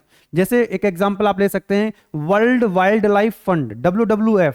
ये हेल्प करते हैं, हेल्प टू प्रोटेक्ट द, जो आपके एनिमल्स हैं जिनको खतरा ज़्यादा है उनके लिए काम करते हैं। जैसे पांडाज हैं, टाइगर्स हैं, एलिफेंट हैं, दुनिया में इनकी संख्या क्या हो रही है, कम होती जा रही है, तो इनके संरक्षण के लिए क्या है, एक एनजीओ है जिसका नाम है World Wildlife Fund, WWF। क्या करते हैं ये लोग, तो they create a safe area, एक सेफ एरियाज क्रिएट करते हैं where these animals can live without the threat of being hunted और लॉसिंग। मतलब ऐसा एक एरिया बना दे कि जहां पर ये बिना किसी चिंता के रह सके, उनका शिकार ना हो सके। नेक्स्ट आता है आपका दूसरा एग्जांपल ले सकते हैं fighting climate change. Fighting climate change, जो क्लाइमेट चेंज हो रहा है, ये हमने पढ़ा था लास्ट यूनिट नंबर 4 में कि क्लाइमेट चेंज क्यों होता है, उसके क्या नेगेटिव इंपैक्ट्स होते हैं। तो क्लाइमेट चेंज को रोकने के लिए एनजीओ का आप एग्जांपल दे सकते हैं ग्रीन पेज के नाम से। तो work to stop the climate change, ये एक ऐसा एनजीओ है जो क्लाइमेट चेंज ना हो उसके लिए प्रयास करता है by encouraging the people and companies to use the clean energy. भाई क्लाइमेट चेंज ना हो, क्लाइमेट चेंज आपने देखा था कैसा हुआ था, ग्रीन हाउस इफेक्ट की हमने बात करी थी, बोलिए यस और नो। ग्लोबल वार्मिंग था, global warming green house effect का ही एनहांसमेंट होता है, जिसकी वजह से क्या हो रहा था, क्लाइमेट चेंज हो रहा था। तो वो किसकी वजह से हो रहा था ग्लोबल वार्मिंग, इंडस्ट्री की वजह से, जहां पर हम कोयला जलाते हैं। तो ये क्या करता है, ये एनकरेज करता है लोगों को, जो इंडस्ट्री है उनको एनकरेज करता है कि भाई साहब कोयले को कम जलाओ, डीजल पेट्रोल को कम जलाओ, जो रिन्यूएबल एनर्जी है, नॉन रिन्यूएबल एनर्जी रिसोर्सेस हैं, उनका रिन्यूएबल एनर्जी रिसोर्सेस का यूज करो। जैसे आप सोलर सिस्टम का यूज करो, विंड पावर का यूज करो, ना कि कोयले का और ऑयल का यूज करो। ठीक है, क्या करा इन्होंने, क्या इनिशिएटिव लिया, they run the campaigns to educate the people. ये कैंपेन चलाते हैं, पीपल्स को एजुकेट करते हैं about the dangerous of climate change. ये बताते हैं लोगों को, कैंपेन करते हैं, अवेयर करते हैं लोगों को कि भाई साहब क्लाइमेट चेंज होगा, अगर आप इस तरह से करेंगे क्लाइमेट चेंज होगा, तो क्लाइमेट चेंज होने के बुरे जो प्रभाव होते हैं, नेगेटिव इंपैक्ट जो है बताते हैं। And push the governments to pass the law that protect the environment. लोगों को अवेयर करना और जहां जहां चीजें हो रही हैं उनको आइडेंटिफाई करना और गवर्नमेंट को बताना, गवर्नमेंट को पुश करना, गवर्नमेंट पर प्रेशर बनाना कि भाई इस तरह से चीजें हो रही हैं, इसको कंट्रोल करा जाए, एनवायरमेंट को प्रोटेक्ट करा जाए। एक आता है आपका next supporting sustainable farming.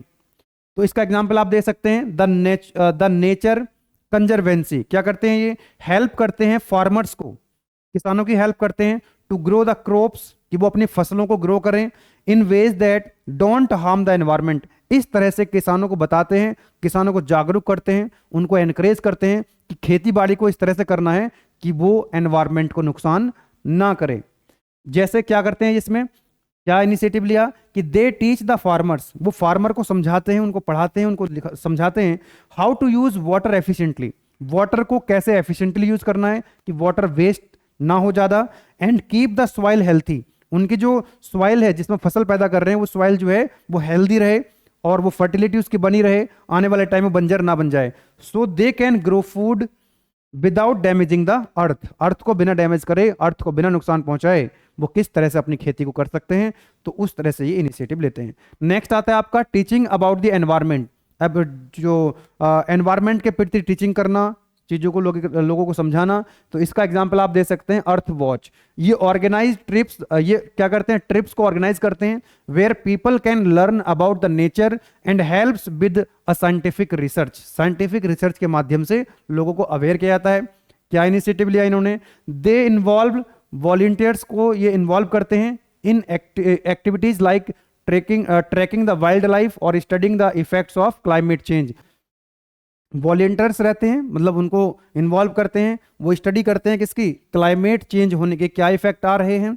So they can help the scientist understand these issues better. Actually अब जो साइंटिस्ट हैं अब वो तो हमेशा क्या है, ग्राउंड पे तो जाएंगे नहीं, तो कुछ वॉलंटियर्स हैं, जो एक एनजीओ बना दिया गया इस नाम से। तो ये क्या करेंगे, जो वॉलंटियर्स हैं उनको इन्वॉल्व करेंगे और जो लोकल इशूज हैं उन प्रॉब्लम्स को वो समझेंगे और वो साइंटिस्ट को जा करके बताएंगे, मतलब एक प्लेटफॉर्म के माध्यम से। तो कहीं ना कहीं जो साइंटिस्ट हैं उनको डिसीजन लेने में मदद मिलती है।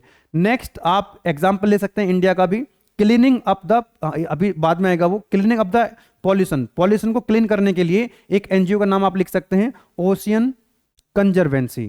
क्या करते हैं, ये फोकस करते हैं cleaning up the oceans, specially getting the rid of plastic waste. जैसे जब बरसात होती है तो जो घरों से प्लास्टिक निकलता है, जो इंडस्ट्री से प्लास्टिक निकलता है, कुछ बॉटल्स निकलती हैं या प्लास्टिक की और सामान निकलते हैं, पॉलीथीन्स निकलती हैं प्लास्टिक की, वो नदियों में जाती हैं और नदी से होती होती वो समुद्र में चली जाती हैं। तो एक एनजीओ है जो वहाँ पर उसको क्या करता है, क्लीन करने का काम करता है, उनको ओशियन को वहाँ से उनको हटा करके साइड से करने का काम करता है। They organize the beach clean ups. जैसे बीच मतलब जो किनारा होता है, आप सभी जानते हैं बीच के बारे में, तो वहां पर जो इकट्ठा हो रही होती हैं बॉटल्स वगैरह, जो प्लास्टिक्स हैं, उनको हटाते हैं वहां से। Work on projects to reduce the amounts of plastics that ends in the sea and protecting the marine life. जो समुद्र वाली लाइफ है, जो मरीन लाइफ है, उसको प्रोटेक्ट करने के लिए ये एनजीओ काम करता है। प्रमोटिंग द सस्टेनेबल एग्रीकल्चर, ये इंडिया का है। जैसे किसान मित्र फाउंडेशन एक एनजीओ है, ये सपोर्ट्स करता है फार्मर्स को, किसानों को, in adopting the sustainable farming practices.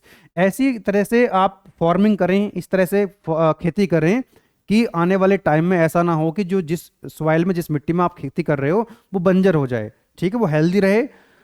तो they provide the training and resources to the farmers. ये एनजीओ क्या करता है, किसान मित्र फाउंडेशन, ये एनजीओ क्या करता है, किसानों को ट्रेनिंग प्रोवाइड कराता है, कुछ रिसोर्सेज प्रोवाइड कराता है, to help them use organic farming techniques के बारे में समझाते हैं, manage the water resources more effectively, water को कैसे इफेक्टिवली यूज किया जाए, वाटर को कैसे वेस्ट होने से बचाया जाए। एक और आप इंडिया का एग्जांपल लिख सकते हैं, क्लीनिंग अप रिवर्स, रिवर को क्लीन करना। तो गंगा एक्शन परिवार, ये एक एनजीओ है जो फोकस करता है on cleaning and restoring the Ganga river. Ganga river को क्लीन करने में ये एनजीओ मदद करता है, कंट्रीब्यूट करता है। They organize the river clean ups, work on reducing the industrial pollutants. अब नदी के अंदर, गंगा के अंदर जो इंडस्ट्री से जो पोल्यूटेंट्स आ रहा है, and promote the community involvement in protecting the river. और कम्युनिटी को ये इन्वॉल्व करने का काम करते हैं, कम्युनिटी को ये जागरूक करते हैं कि भाई उसमें जो वेस्टेज हैं वो उसमें ना जाएं, अगर चले गए हैं तो उनमें निकालने में वहां से मदद करें।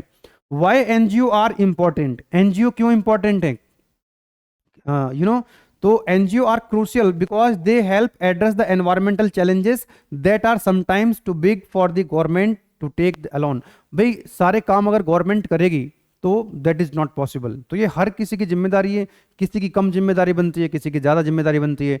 तो जो एनजीओ होते हैं ये बहुत इंपॉर्टेंट रोल प्ले करते हैं, क्योंकि अलग अलग टाइप के जो एनजीओ होते हैं, तो जैसे कई बार क्या होती है, गवर्नमेंट को वहाँ तक पहुँचने में या सुविधाएं पहुँचाने में, या जैसे डिजास्टर हो जाता है कहीं पे, डिजास्टर मैनेजमेंट में गवर्नमेंट को समय लगता है, तो जो लोकल में एनजीओ होते हैं वो बहुत एक इंपॉर्टेंट रोल प्ले करते हैं। अभी लेटेस्ट का एग्जांपल अगर आपने देखा होगा, जो भूस्खलन हो गया है केरला में, तो वहाँ की जो गवर्नमेंट ने तो वो सब जो है ऑपरेशन चलाया ही वहाँ पे, स्टेट गवर्नमेंट ने, सेंट्रल गवर्नमेंट ने, साथ ही साथ वहाँ पर आपने देखा होगा जो एनजीओ थे उन्होंने भी काफ़ी मदद करी है लोगों को बचाने में। जैसे कहीं पे बाढ़ आ जाती है तो जो एनजीओ होते हैं वो काफ़ी मदद करते हैं, लोगों को बचाते हैं, ठीक है ना। चलिएगा, तो एक तरह से ये लोकल जो इश्यूज होते हैं एनवायरनमेंट से रिलेटेड वो गवर्नमेंट तक पहुंचाते हैं, गवर्नमेंट को पुश करते हैं, ठीक है ना। या आप ऐसा समझ लीजिए गवर्नमेंट ने जो पॉलिसी बनाई हुई है एनवायरनमेंट को प्रोटेक्ट करने के लिए, तो वो लोगों तक पहुंचाने का काम करते हैं। या फिर ऐसे इश्यूज हैं जो गवर्नमेंट उनको एड्रेस नहीं कर रही है, लेकिन एनजीओ को पता है वो लोकल इश्यूज हैं उनको एड्रेस करते हैं और गवर्नमेंट तक पहुंचाने का काम करते हैं कि भाई जो है इस तरह की प्रॉब्लम्स हैं रिलेटेड टू एनवायरनमेंट, तो आप इनको एड्रेस करें, इसके लिए कुछ लॉ बनाएं। ठीक है, चलिएगा। उसके बाद आता है आपका next, that is population growth. Population growth मतलब जो जनसंख्या बढ़ रही है लगातार, इसी के अंदर एक टर्म है जो 2 बार एकेटीव एग्जाम में पूछी गई है, population explosion. The term population explosion refers to the rapid and exponential increase in the human population over a relatively short period. जब शॉर्ट पीरियड में और ह्यूमन की जो पॉपुलेशन है वो अगर तेजी से बढ़ जाती है, that is called population explosion. अगर पॉपुलेशन बहुत तेजी से बढ़ेगी, एक्सपोनेंशियली रेट से बढ़ेगी, तो उसके नेगेटिव इंपैक्ट्स भी आएंगे। एकेटीव में पूछ लिया था कि इसके नेगेटिव इंपैक्ट्स क्या होंगे, तो स्ट्रेन ऑन द रिसोर्सेस। जब जनसंख्या बढ़ रही होगी तो पानी की ज़्यादा डिमांड आएगी, एयर की ज़्यादा डिमांड आएगी, खाने की डिमांड ज़्यादा आएगी, तो कहीं ना कहीं जो रिसोर्सेस हैं उन पर स्ट्रेन आएगा। एनवायरमेंटल डिग्रेडेशन, भाई खाना चाहिए तो खेती करनी पड़ेगी, ज़्यादा खेती करनी पड़ेगी। यस और नो, पानी चाहिए, ज़्यादा पानी की डिमांड आएगी, तो कहीं ना कहीं जो एनवायरनमेंट है वो हमारा डिग्रेड हो रहा होगा। बोलो यस और नो। खेती करने के लिए जंगलों को काटना पड़ेगा, तो पेड़ पौधे काटोगे तो क्या होगा, ऑक्सीजन कहाँ से मिलेगी, तो इसलिए जो पूरा एनवायरनमेंट है वो डिग्रेड होगा। प्रेशर ऑन द इंफ्रास्ट्रक्चर, ज़्यादा लोग होंगे, ज़्यादा लोगों को घर चाहिए होगा। अब घर कहाँ पे बनेंगे, घर कहाँ पे बनेंगे, वहाँ पर आपको खेती की या तो जगह कम करनी पड़ेगी या जंगल काटने पड़ेंगे, तो कहीं ना कहीं इंफ्रास्ट्रक्चर भी क्या होगा, उस पर प्रेशर रहेगा। अनएम्प्लॉयमेंट एंड पॉवर्टी, संख्या बढ़ेगी तो बेरोजगारी बढ़ रही है, आप देख रहे हैं। हेल्थ केयर चैलेंजेस, संख्या तो लगातार बढ़ रही है लेकिन रिसोर्सेस उतने नहीं हैं, तो हॉस्पिटल्स उतने नहीं बन पा रहे हैं, तो उस रेशियो में, जिस रेशियो में जनसंख्या बढ़ रही है उस रेशियो में डॉक्टर्स जो है वो नहीं बन पा रहे हैं। एजुकेशन का इशू आएगा, ग्लोबल इंपैक्ट्स आएगा। So these are the impacts. अगर ये 2 मार्क्स में क्वेश्चन आता है, ये 2 मार्क्स में क्वेश्चन पूछा गया था, तो इतना अगर आप लिख देंगे पॉपुलेशन एक्सप्लोजन के बारे में तो कोई दिक्कत वाली बात नहीं है। लेकिन यही क्वेश्चन अगर बेटा 7 मार्क्स में आ जाएगा तो आपको डिटेल में लिखना पड़ेगा। तो effects of population growth on the environment, वही चीज है, आप लिख करके आ सकते हैं इसको बड़े आराम से। मैं थोड़ा सा फास्ट कर लेता हूं क्योंकि चीजें कॉमन सेंस वाला सब्जेक्ट है ये पूरे का पूरा, इसमें तो बस आपको कॉमन सेंस। और ये सब्जेक्ट ऐसा सब्जेक्ट नहीं है बेटा, ये तो आप लोगों ने स्कूल में पढ़ा होगा, कहीं हो सकता है कि इससे ज्यादा पढ़ा हो। ये स्कूल में भी मैंडेटरी सब्जेक्ट है, हर एक यूनिवर्सिटी में, हर एक कोर्स में एनवायरनमेंट जो है बहुत इंपॉर्टेंट सब्जेक्ट है। तो इसका मतलब ये हुआ कि केवल इसको आपको मार्क्स के लिए नहीं पढ़ना है, इसको आपने अपने जीवन में उतारना है। एनवायरनमेंट को प्रोटेक्ट करने में आपकी, हमारी सबकी जिम्मेदारी है। ठीक है ना, चलिएगा। तो रिसोर्सेज का जो है वो डिप्लेशन होगा, भाई पानी की डिमांड बढ़ेगी, हवा की डिमांड बढ़ेगी, खाने की डिमांड बढ़ेगी, और जो हैबिटेट्स हैं वो डिस्ट्रॉय होंगे। भाई जंग आप क्या करेंगे जब ओवर एक्सप्लोजन होगा, over exploitation of these resources, पानी का, हवा का। भाई एक बात बताओ, जनसंख्या बढ़ रही है तो उनको क्या चाहिए, ज्यादा बाइक चाहिए होंगी, ज्यादा स्कूटर चाहिए होंगे, ज्यादा कार चाहिए होंगी, और ज्यादा बिजली चाहिए होगी। और इन सब के लिए क्या करना पड़ता है, फॉसिल फ्यूल चलाना पड़ता है। आपकी कार में क्या चलेगा, पेट्रोल या डीजल, तो पॉल्यूशन होगा।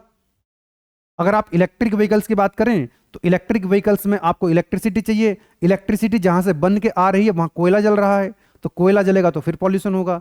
ठीक है ना। So land use change and urbanization, संख्या बढ़ेगी तो जो लैंड का यूज अभी खेती करने के लिए हो रहा है, अभी जंगलों के लिए यूज हो रहा है, वो हाईवे बनाने में चला जाएगा। बोलो यस और नो, वो अर्बनाइजेशन में चला जाएगा, शहरीकरण में चला जाएगा। ज्यादा लोग पैदा होंगे तो ज्यादा रहने के लिए घर चाहिए होंगे। डिफोरेस्ट्रेशन, ज्यादा घर बनेंगे तो डिफोरेस्टेशन होगा, जंगल काटने पड़ेंगे, पेड़ पौधे काटने पड़ेंगे। ज्यादा हाईवे चाहिए होंगे तो हाईवे के लिए भी क्या करना पड़ेगा, डिफोरेस्ट्रेशन करना पड़ेगा, जिससे क्लाइमेट चेंज होगा। यस और नो, जिससे जो है बहुत सारे नेगेटिव इंपैक्ट्स आएंगे, जो इकोसिस्टम है वो इम्बैलेंस होगा। एयर एंड वाटर पॉल्यूशन, संख्या बढ़ने से क्या हो रहा होगा, एयर जितना भी सॉरी, जनसंख्या बढ़ेगी तो वाटर की डिमांड बढ़ेगी, एयर की डिमांड बढ़ेगी, एयर पॉल्यूशन बढ़ेगा, वाटर पॉल्यूशन और ज्यादा बढ़ेगा। क्लाइमेट चेंज होगा, ये सब करने से क्या होगा बेटा, क्लाइमेट चेंज होगा, क्योंकि ग्लोबल वार्मिंग होगी, पढ़ चुके हो आप लोग पहले।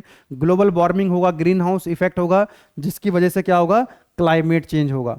लॉस ऑफ बायोडाइवर्सिटी, भाई जब आप पेड़ पौधे काटोगे, जंगल को काट दोगे, तो वहां पर जो जीव जंतु थे वो कैसे फलेंगे फूलेंगे, तो उनकी जो बायोडाइवर्सिटी है वो लॉस हो जाएगी। जो जैव विविधता है उसमें कहीं ना कहीं कमी आएगी। नेक्स्ट, वाटर स्कैरिसिटी, वाटर की तो कमी आएगी ही।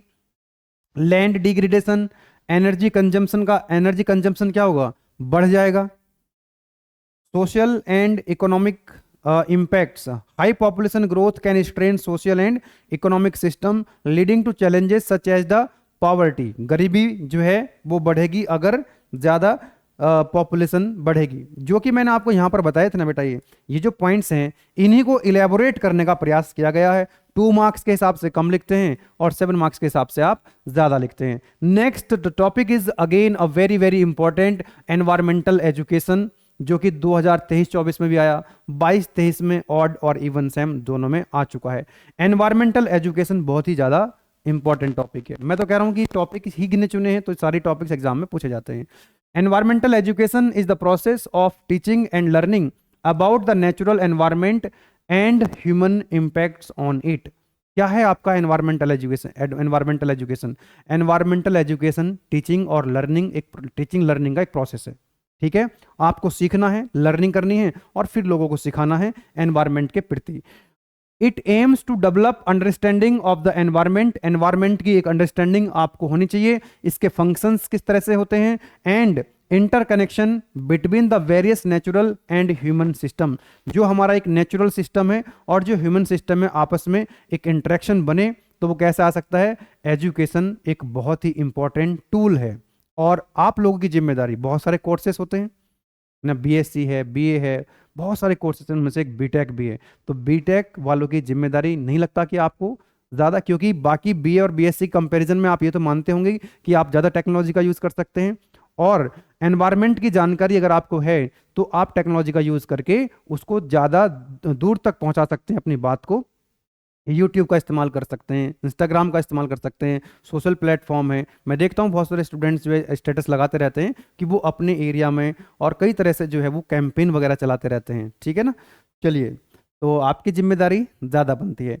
अब जो एनवायरमेंटल एजुकेशन है इसमें इकोलॉजी, बायोडाइवर्सिटी, सस्टेनेबिलिटी, पॉल्यूशन और क्लाइमेट चेंज, ये सब हम लोग इसके अंदर पढ़ रहे होते हैं। Objectives of environmental education, environmental education के क्या ऑब्जेक्टिव हैं? एक तो क्या करना है, आपको अवेयर करना है, increase the awareness about the environmental issues and challenges, कि एनवायरमेंटल क्या है, उसके क्या चैलेंजेस हैं, उसको क्या उसके नुकसान हो सकते हैं, क्लाइमेट चेंज हो रहा है, वो सारी चीजें आप लोग हर एक को, एक दूसरे को क्या करना है, अवेयर करना है।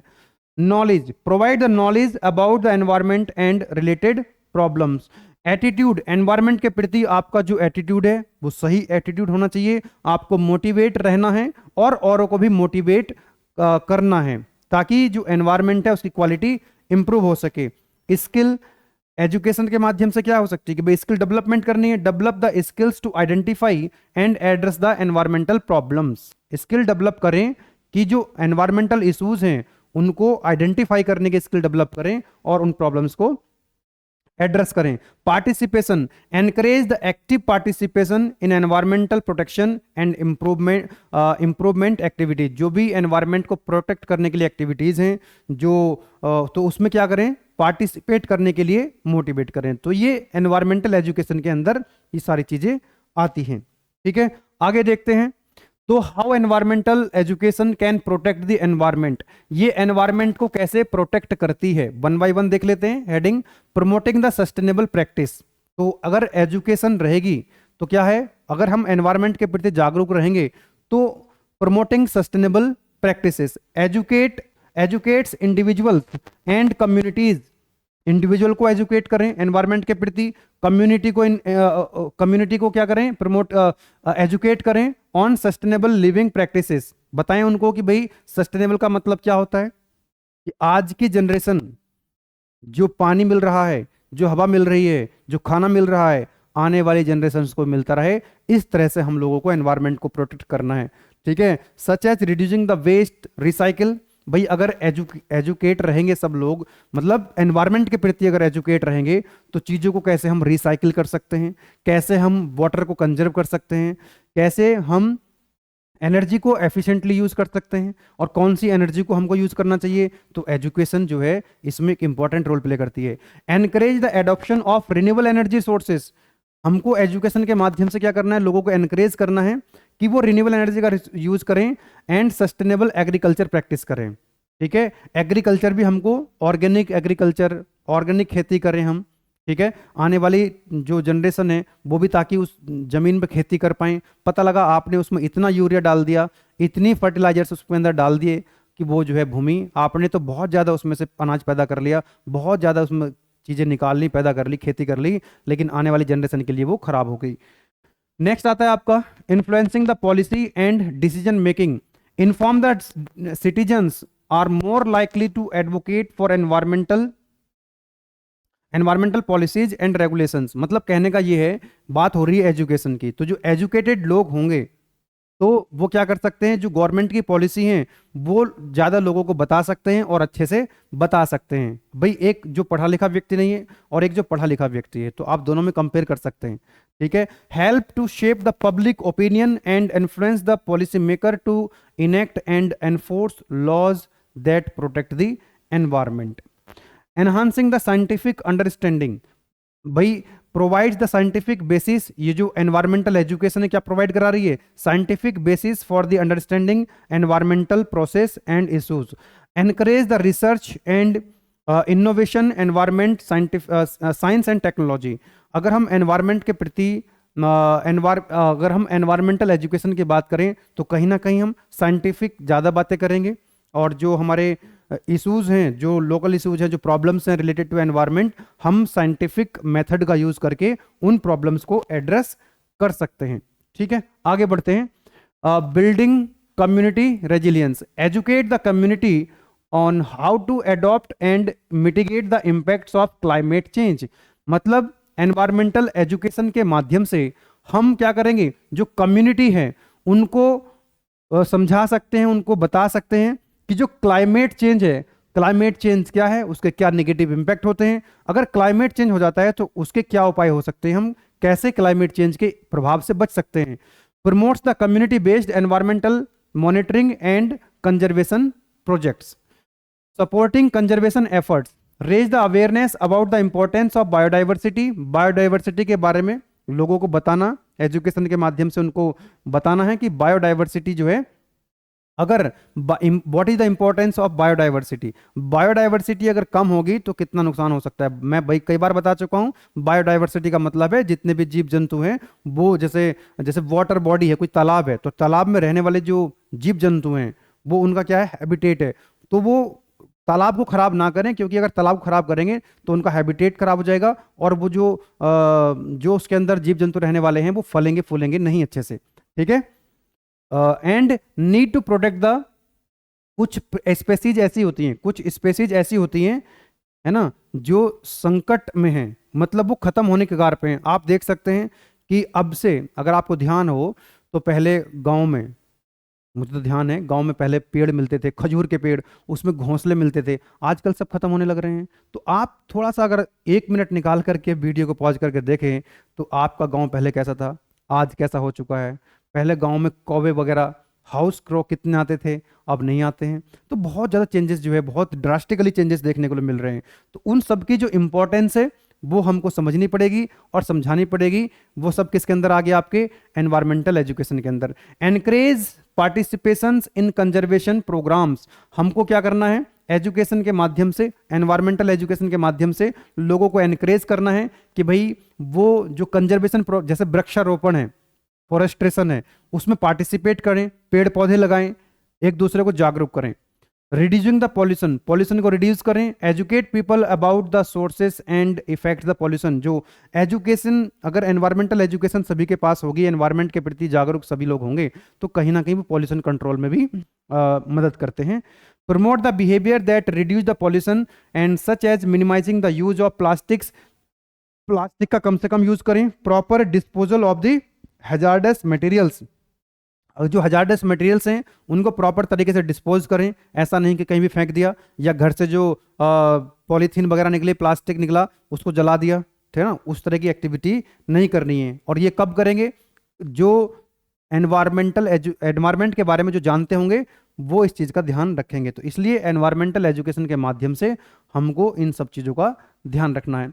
एम्पावरिंग द यूथ, यूथ को एम्पावर करना है। Engage the young people in environmental activities and education, fostering a new generation environmentally conscious citizens. मतलब हमको यूथ को, भाई हमारा देश सबसे ज्यादा यूथ कहलाता है, 30-35 साल, 30 साल के आसपास जो है वो एवरेज एज आ रही है, आप समझ रहे हैं। तो यूथ को एम्पावर करना है ताकि जो आने वाली जनरेशन हैं वो एनवायरनमेंट के प्रति ज़्यादा कॉन्शियस हो सकें, उसके बारे में ज़्यादा चिंतित हो सकें। अब ऐसा कि मैं कई बार देखता हूँ कि लड़के आजकल जो है बुलेट का फिर से क्रेज आया है, तो बुलेट निकालते हैं, तीसरे दिन जो है घर में समरसेबल लगा हुआ है, पानी का पाइप लेते हैं और वो 1 घंटे तक उसको नहलाते रहते हैं, है ना, थोड़ा साफ करते रहते हैं और फिर पाइप डाल देंगे। ऐसे ही पानी बह रहा होता है कॉलोनी में, सड़क पे पानी बह रहा है, वो भाई साहब फोन पर बात कर रहे हैं, लगे पड़े, 1 घंटे तक पानी बह रहा है। तो जो नई जनरेशन है उसको इस बात का पता होना चाहिए कि वाटर हो गया, एयर होगी, एनवायरनमेंट के प्रति हमको कितना कॉन्शियस रहना है। तो एम्पावर करना है यूथ को ताकि वो समझ सके और एनवायरनमेंट के प्रति जो है वो कॉन्शियस हो सके। Provides the opportunity for youth to participate in environmental projects and initiatives. तो इनिशिएटिव्स में या एनवायरमेंटल के जो प्रोजेक्ट्स हैं उनको अपॉर्चुनिटीज प्रोवाइड कराया जाए यूथ को। एनकरेजिंग द कोलेबरेटिव एफर्ट्स, कोई भी कम्युनिटी हो, इंडिविजुअल हो, एनजीओ हैं, गवर्नमेंट बॉडी हैं, वो आपस में एक कलेक्टिव एफर्ट्स डाल करके ये कर सकते हैं। क्रिएटिंग इकोनॉमिक अपॉर्चुनिटीज, एनवायरमेंट में इकोनॉमिक अपॉर्चुनिटीज जो है वो क्रिएट करी जाए कि जैसे आजकल सीएस, आप देखो सीएसआईटी में 80% बच्चा सीएसआईटी लेकर के बैठा हुआ है, उसी तरफ भाग रहा है। क्योंकि वहां पर क्यों भाग रहा है बच्चा? क्योंकि वहां पर अपॉर्चुनिटी ऑब्वियसली ज्यादा होंगी, तभी तो बच्चा उधर जा रहा है। बीटेक कर रहा है, बीटेक में और भी ब्रांच है, उनको नहीं ले रहा है, सीएसआईटी की तरफ जा रहा है क्योंकि वहां पर अपॉर्चुनिटी ज्यादा है। तो एनवायरमेंट में भी अगर अपॉर्चुनिटीज बढ़ाई जाएं तो अच्छे लोग भी इधर आएं। तो जब सही लोग, सही तरीके के अच्छे लोग इधर आएंगे और वो जो है कॉन्शियस रहेंगे एनवायरमेंट के प्रति, तो ऑब्वियसली जो एनवायरमेंट है उसमें कुछ ना कुछ इंप्रूवमेंट देखने को मिलेगा। तो प्रमोट्स द ग्रीन जॉब, इसके अंदर जॉब अपॉर्चुनिटी बढ़ाई जाएं एनवायरमेंटल साइंस के अंदर। And careers in the environmental field, environmental field के अंदर भी अगर लोगों को अच्छा करियर मिलेगा तो यहाँ पर भी लोग आएंगे और अच्छे से इसको जो है इंप्रूव किया जाएगा। Supports the developments of sustainable business and industries, जो बिजनेस हैं, जो इंडस्ट्रीज हैं, उनका सस्टेनेबल डेवलपमेंट के लिए उनको सपोर्ट किया जाए। चैलेंजेस इन एनवायरमेंटल एजुकेशन, अब ये जो एनवायरमेंटल एजुकेशन है इसमें क्या क्या चैलेंजेस देखने को मिलते हैं? लिमिटेड अवेयरनेस एंड अंडरस्टैंडिंग, लोग समझना ही नहीं चाहते हैं, कितना भी समझा लो आप लोग नहीं समझना चाहते हैं। लेकिन आप लोगों की जिम्मेदारी ज़्यादा है कि भाई जिस भी गली मोहल्ले में आप रहते हैं, जिस भी कॉलोनी में रहते हैं या गाँव में रहते हैं, क्योंकि आप लोग बीटेक कर रहे हैं तो बाकी के कंपैरिजन में आपकी बात हो सकता है ज़्यादा सुनी जाए, तो आप लोगों की जिम्मेदारी ज़्यादा है। इन एडिकेट फंडिंग, फंडिंग नहीं हो पाती है उतनी। Insufficient integration into the formal education, teacher training capacity, lack of access of to education, cultural, मतलब ये कुछ आप इसको देख सकते हैं एक बार कि ये कुछ चैलेंजेस आपको देखने को मिलेंगे। कॉमन सेंस है ये जो सब्जेक्ट है, this is all about the common sense. But ये रहता है कि भाई एग्जाम में भी आपको लिख करके आनी है, तो एक आपको एक जो है एक फ्लो मिल जाता है, एक आपको पता लग जाता है कि हमको किस तरह चीज़ों को लिख करके आनी है। स्कूल में आप सभी लोग पढ़ के आए हैं, जरूरी नहीं कि इस सब्जेक्ट को जो मैं आपको बता रहा हूँ बिल्कुल एग्जैक्टली ऐसे लिख करके आना है, नहीं, आपके शब्द, आपकी लैंग्वेज थोड़ा इधर उधर हो जाए तो कोई दिक्कत वाली बात नहीं है। पहले से अगर आपने कोई टॉपिक पढ़ रखा है और आपको ध्यान है तो आप उसको उस तरह से लिख सकते हैं। लास्ट टॉपिक है वुमेन एजुकेशन, ये भी एकेटीयू एग्जाम में आ चुका है पहले, एकेटीयू 2023-24 अभी लेटेस्ट आया था। तो women education play a crucial role in environmental sustainability and the protect the natural resources. तो सस्टेनेबल डेवलपमेंट के लिए और नेचुरल रिसोर्सेज को प्रोटेक्ट करने के लिए वुमेन एजुकेशन एक इंपॉर्टेंट रोल प्ले करती है। Educated women are more likely to understand and advocate for environmental issues. जो एजुकेटेड वुमेन होंगी, एजुकेटेड वुमेन क्या होंगी, वो ज़्यादा अंडरस्टैंड करेंगी, एडवोकेट और ज़्यादा लोगों को समझा पाएंगी अच्छे से एनवायरमेंटल इशूज के बारे में, leading to positive impacts on both local and global ecosystem. Local और ग्लोबल इकोसिस्टम पे वो काफ़ी इम्पैक्ट जो है कर सकती हैं। तो वुमेन एजुकेशन को आप दो तरह से कंपेयर कर सकते हो, एक तो वुमेन है और एक मैन है, एक महिला है एक पुरुष है, दोनों पढ़े लिखे हैं, दोनों पढ़े लिखे, एक महिला एक पुरुष, तो महिला ज्यादा इंपैक्ट डाल सकती है। इस महिला को आप दूसरे तरीके से कंपेयर कर सकते हैं। दोनों महिलाएं हैं, एक पढ़ी लिखी महिला है और एक बिना पढ़ी लिखी महिला है। तो आप समझ सकते हैं जो पढ़ी लिखी महिला है वो लीड कर सकती है, प्रोजेक्ट को लीड कर सकती है। जो लोकल प्रॉब्लम्स हैं, जो लोकल इश्यूज हैं एनवायरनमेंट से रिलेटेड, वो उनको उठा सकती हैं, क्योंकि वो सोशल मीडिया का इस्तेमाल कर सकती हैं। जो पढ़ी लिखी जो एजुकेटेड वुमेन्स होंगी, उन प्रॉब्लम्स को वो आगे फॉरवर्ड कर सकती हैं। ठीक है, तो how women's education benefits the environment, तो किस तरह से जो वुमेन एजुकेशन है वो एनवायरनमेंट को जो है इफेक्ट करती हैं।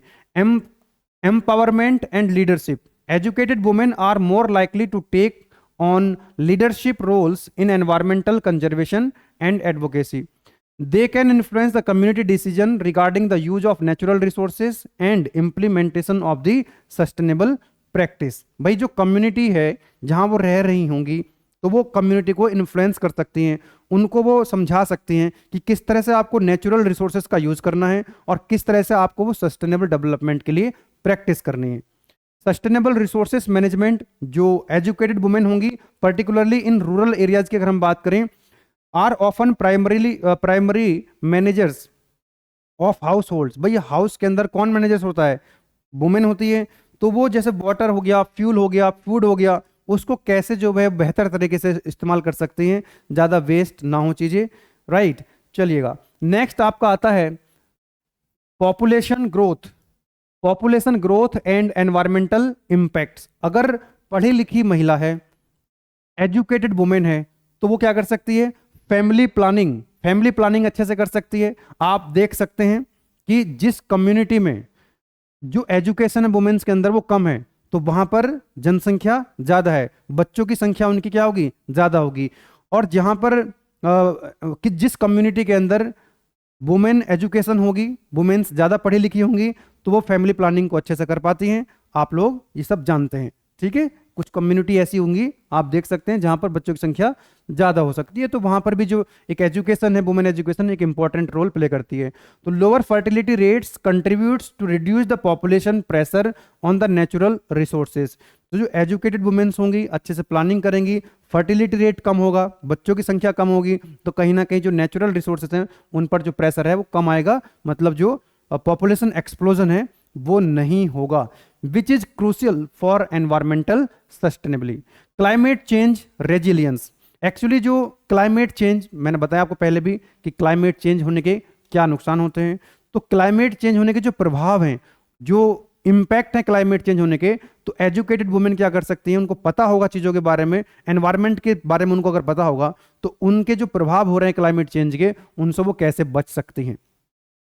Health and environment, educated women are more aware of the health impacts of the environmental pollution and can advocate for the cleaner environment। educated women जो हैं वो ज़्यादा अवेयर होंगी हेल्थ के प्रति, right, and they are more likely to adopt the eco-friendly practices that reduce the exposure to harmful pollutants and benefiting both their families and environment। तो इस तरह की जो वुमेन अगर एजुकेटेड है, उनको एनवायरनमेंट के प्रति जानकारी है, तो वो अपने फैमिली के प्रति और अपने जो एनवायरनमेंट है उसके प्रति वो ज़्यादा कंट्रीब्यूट कर पाती हैं एज कंपेयर टू या तो नॉन एजुकेटेड वुमेन है, या अगर पढ़ा लिखा इंसान है, पुरुष है, उसके कंपैरिजन में भी वो ज़्यादा ध्यान रख पाती है। Economic empowerment and green job, education increase the women's access to economic opportunities. अगर भाई वुमेन्स जो है एजुकेटेड होंगी, तो कहीं ना कहीं उनको इकोनॉमिक अपॉर्चुनिटी मिलेगी, including in growing the green economy. Women's can contribute to environment protection through the careers in sustainable development and renewable energy and environmental science. ठीक है, मतलब एनवायरमेंटल साइंस के अंदर भी अगर वुमेन एजुकेटेड रहेंगी तो वो आएंगी और उसमें करियर अपॉर्चुनिटी के माध्यम से काम करेंगी, तो वो ज़्यादा और चीज़ें सस्टेनेबल डेवलपमेंट हो पाएगा। Intergenerational impact, educated mothers are more likely to educate their childrens about the importance of environment. देखिए, एक पुरुष है और एक फिर वही महिला और पुरुष की अगर हम कंपेयर करें, तो महिला जो है ना वो अपने बच्चों को ज़्यादा जागरूक कर सकती है एनवायरनमेंट के प्रति, क्योंकि उनको ना गुस्सा भी कम आता है ना। ये तो आप सब जानते हैं, मैंने क्या कहा बार बार, ये कॉमन सेंस का सब्जेक्ट है।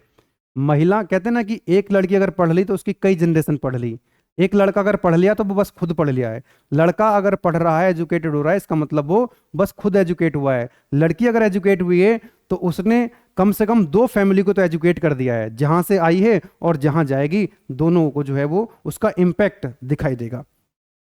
Now, community development, women's educated foster the community engagement and collective actions in environmental conservation efforts. Educated women can mobilize the community to take part in tree planting. जो educated women होंगी तो वो क्या करेंगी, जो tree plantation है उसमें कहीं ना कहीं वो कंट्रीब्यूट करेंगी, जो वेस्ट मैनेजमेंट है उसको अच्छे से मैनेज कर पाएंगी, ठीक है, और जो कंजर्वेशन प्रोजेक्ट्स हैं उन पर भी वो ध्यान दे सकती है। नेक्स्ट आता है आपका strategy and policy adopted by government of India for the development of women education. Women education को डेवलप करने के लिए इंडिया के अंदर कौन कौन सी पॉलिसी चली। सबसे पहले नाम आता है आपका हाँ ध्यान दीजिएगा, यहां से हम स्टार्ट करेंगे, इससे पहले दो लाइन पढ़ लेते हैं। The government of India has recognise the importance of women's education as a critical factor in the nation development. Indian government को लगा कि जो वुमेन एजुकेशन है that is very important factor in the development of the nation. Over the years several strategy and policies have been adopted to promote the education for women and girls across the country. देश के अंदर ऐसी बहुत सारी schemes जो है बीच बीच में आती रही हैं जिन्होंने वुमेन एजुकेशन को प्रमोट किया है, वुमेन्स को और गर्ल्स को। पहली है national policy on education 1986 and programme of action 1992। इसमें क्या था कि laid foundation for the promoting education among the women's and girls. Women's और गर्ल्स के लिए एक फाउंडेशन जो है उसको प्रमोट किया गया, उसको तैयार किया गया, जिसके अंदर focusing the eliminating gender disparities in the education. Education के अंदर जो मेल फीमेल जेंडर की जो डिस्पैरिटी है उसको एलिमिनेट करने का प्रयास किया गया। Reinforce the communities to achieving the gender equality in the education by providing the special supports to girls को स्पेशल यहाँ पर सपोर्ट्स किया गया जेंडर इक्वलिटी के लिए, particularly in rural and disadvantages community. ऐसी कम्युनिटी में ज़्यादा या रूरल एरिया में इस पर ज़्यादा फोकस किया गया। नेक्स्ट आता है आपका सर्व शिक्षा अभियान। ये भी एक पॉलिसी थी, SSA सर्व शिक्षा अभियान लॉन्च करी गई थी ये 2001 में। और इसका क्या था, जो सर्व शिक्षा अभियान इज अ फ्लैगशिप प्रोग्राम जिसका क्या एम था, at the universalising elementary education. एक एलिमेंट्री एजुकेशन प्रोवाइड करानी थी for the childrens age 16 to 14 years. 6 से 14 साल के बच्चों के लिए एक एलिमेंट्री एजुकेशन जो है वो जरूरी थी इस अभियान के तहत। It places the strong emphasis, ज़्यादा फोकस करा गया on the education of girls. इसमें भी गर्ल्स के एजुकेशन में ज़्यादा फोकस किया गया, specially from marginalise groups by providing incentives such as free textbook दी गई, किताबें फ्री दी जा रही हैं, uniform and midday meals. आप देख रहे हैं आज भी ये स्कीम चल रही है। कब थी ये? 2001 में लॉन्च करी गई थी। उसमें मिड डे मील दिया जाता है, यूनिफॉर्म दी जाती है ना, फ्री बुक्स दी जाती हैं। The program also focus on creating the girls friendly schools environment and improving the retention rates for the girls. Actually बच्चे गर्ल्स स्टूडेंट्स ने एडमिशन तो ले लिया, लेकिन अब स्कूल में उस तरह की सुविधाएं, उस तरह की फैसिलिटी नहीं है। अब वो 2 साल 3 साल जाएगी और उसको वो गर्ल्स फ्रेंडली एनवायरनमेंट नहीं लगेगा, वहाँ सेफ्टी नहीं है गर्ल्स के जैसी होनी चाहिए। तो वो जो एडमिशन तो ले लिया, कुछ समय के बाद पेरेंट्स ने जो है वो एडमिशन विड्रॉ करा लिया। तो इस तरह की भी कोशिश करी गई, लेकिन जितनी कोशिश होनी चाहिए थी उसमें कोशिश उतनी नहीं हो पाई है। ये सिर्फ चीज़ें जो है कागजों में चलती रह गई, धरातल पे इम्प्लीमेंट जैसा होनी चाहिए थी नहीं हो पाई। अब कोई पॉलिसी आती है तो कुछ तो इम्पैक्ट आता ही है, लेकिन जितना इम्पैक्ट आना चाहिए उतना इम्पैक्ट भ्रष्टाचार के जरिए नहीं आता है। एक और अभियान चला, बेटी बचाओ बेटी पढ़ाओ अभियान। ये भी आप सब जानते हैं, बेटी बचाओ बेटी पढ़ाओ हरियाणा से स्टार्ट हुआ था। हरियाणा में जो जेंडर का रेशियो है वो काफ़ी गिर रहा था, तो ये 2015 में आई थी। इंट्रोड्यूस्ड इन 2015, तो बेटी Bachao Beti Padhao scheme address the declining the child sex ratio जो डिक्लाइन हो रहा था गर्ल्स की जो संख्या है as compare to boys child वो क्या हो रही थी, कम हो रही थी। And promotes the education and empowerment of the girls child. ठीक है, it involves the awareness campaign and improving the access to the education for the girls. The scheme emphasizes the importance of girls education as the means of empowering them and ensuring their participation in the country development. तो यहाँ पर भी girls child's के लिए उनको उनकी education को promote करने के लिए जेंडर इक्वलिटी के लिए काफ़ी इसमें फोकस करा गया। तो बेटी बचाओ का मतलब है भ्रूण हत्या को कम करने के लिए कैंपेन चलाए जाते हैं, आज भी चलाए जाते हैं। बेटी बचाने का मतलब ये है कि जेंडर के आधार पे जो भ्रूण हत्याएं होती हैं उनको रोकना, और फिर उनको जब रोकेंगे तो गर्ल्स स्टूडेंट्स को क्या है, फिर पढ़ाना है। बेटी बचानी है और फिर उनको पढ़ाना है। बेटी को पढ़ाना है तो खर्चा होगा, इसके लिए क्या है, कैंपेन चलाने पड़ते हैं, उनको बताना पड़ता है कि आपको मतलब एक जागरूक करना पड़ता है। 9 इसके बाद आया था आपका महिला समख्या प्रोग्राम, लॉन्च इन 1989 में। तो Mahila Samakhya programme is an empowerment initiative focused on the educating and organising the rural womens to address their socio economic challenges. ये 1989 में करा गया था। ये स्पेशली जो है फोकस करा गया था रूरल वुमेन के लिए, कि वो थोड़ा सा मुख्य धारा में आने का प्रयास करा जाए और वो सोशियो और वो थोड़ा सामाजिक हों, जो महिलाएं हैं वो सामाजिक भी हों और थोड़ा सा इकोनॉमिक चैलेंजेस को भी वो फेस करना सीखें। The programme operates in several states. ये ऐसा नहीं कि हर जगह चलाया गया था, लेकिन कई स्टेट्स में चलाया गया, जिसका एम था to create the awareness among the women about their rights including the right to education. मतलब एटलीस्ट वो भले ही ना जॉब कर सकें, भले ही अपॉर्चुनिटी जॉब के लिए क्रिएट ना कर सकें, एटलीस्ट वो अपने राइट तो समझें, वो उसकी अहमियत तो समझे कि एजुकेशन की अहमियत क्या है, उसकी इंपॉर्टेंस क्या है। अगर वो समझ जाएंगे तो कम से कम वो अपने बच्चों को तो फिर जो है पढ़ा सकती हैं अच्छे से टाइम से। डिजिटल साक्षरता अभियान, डिजिटल साक्षरता अभियान चलाया गया। इसमें यह है कि जो चीज़ें ऑनलाइन हैं वो ऑनलाइन एजुकेशन को एक्सेस कर सकें, जो ऑनलाइन फैसिलिटी है उनको एक्सेस कर सकें, उनको सीख करके वो आगे बढ़ सकें।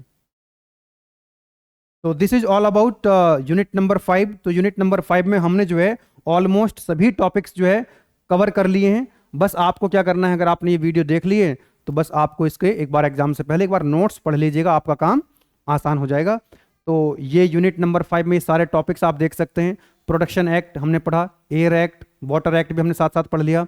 एनजीओ क्या होता है, कौन कौन से इनिशिएटिव्स लिए ये भी हमने पढ़ा। पॉपुलेशन ग्रोथ, एनवायरमेंटल एजुकेशन और वुमेन एजुकेशन, कुल मिलाकर के ये 5 टॉपिक हैं और इनमें से 4 या 5 टॉपिक एग्जाम में हर बार आ ही जाते हैं। यूनिट छोटी है, ठीक है, कोई दिक्कत वाली बात नहीं है। ये है, देखो आपको तीनों क्वेश्चन पेपर मैंने यहाँ पर दिए हुए हैं यूनिट वाइज, कि भाई यूनिट नंबर 5 से कितने क्वेश्चंस यहाँ से पूछे गए। देखो 5 क्वेश्चन पूछे गए, 5 ही टॉपिक है 2023-24 में, फिर 22-23 में।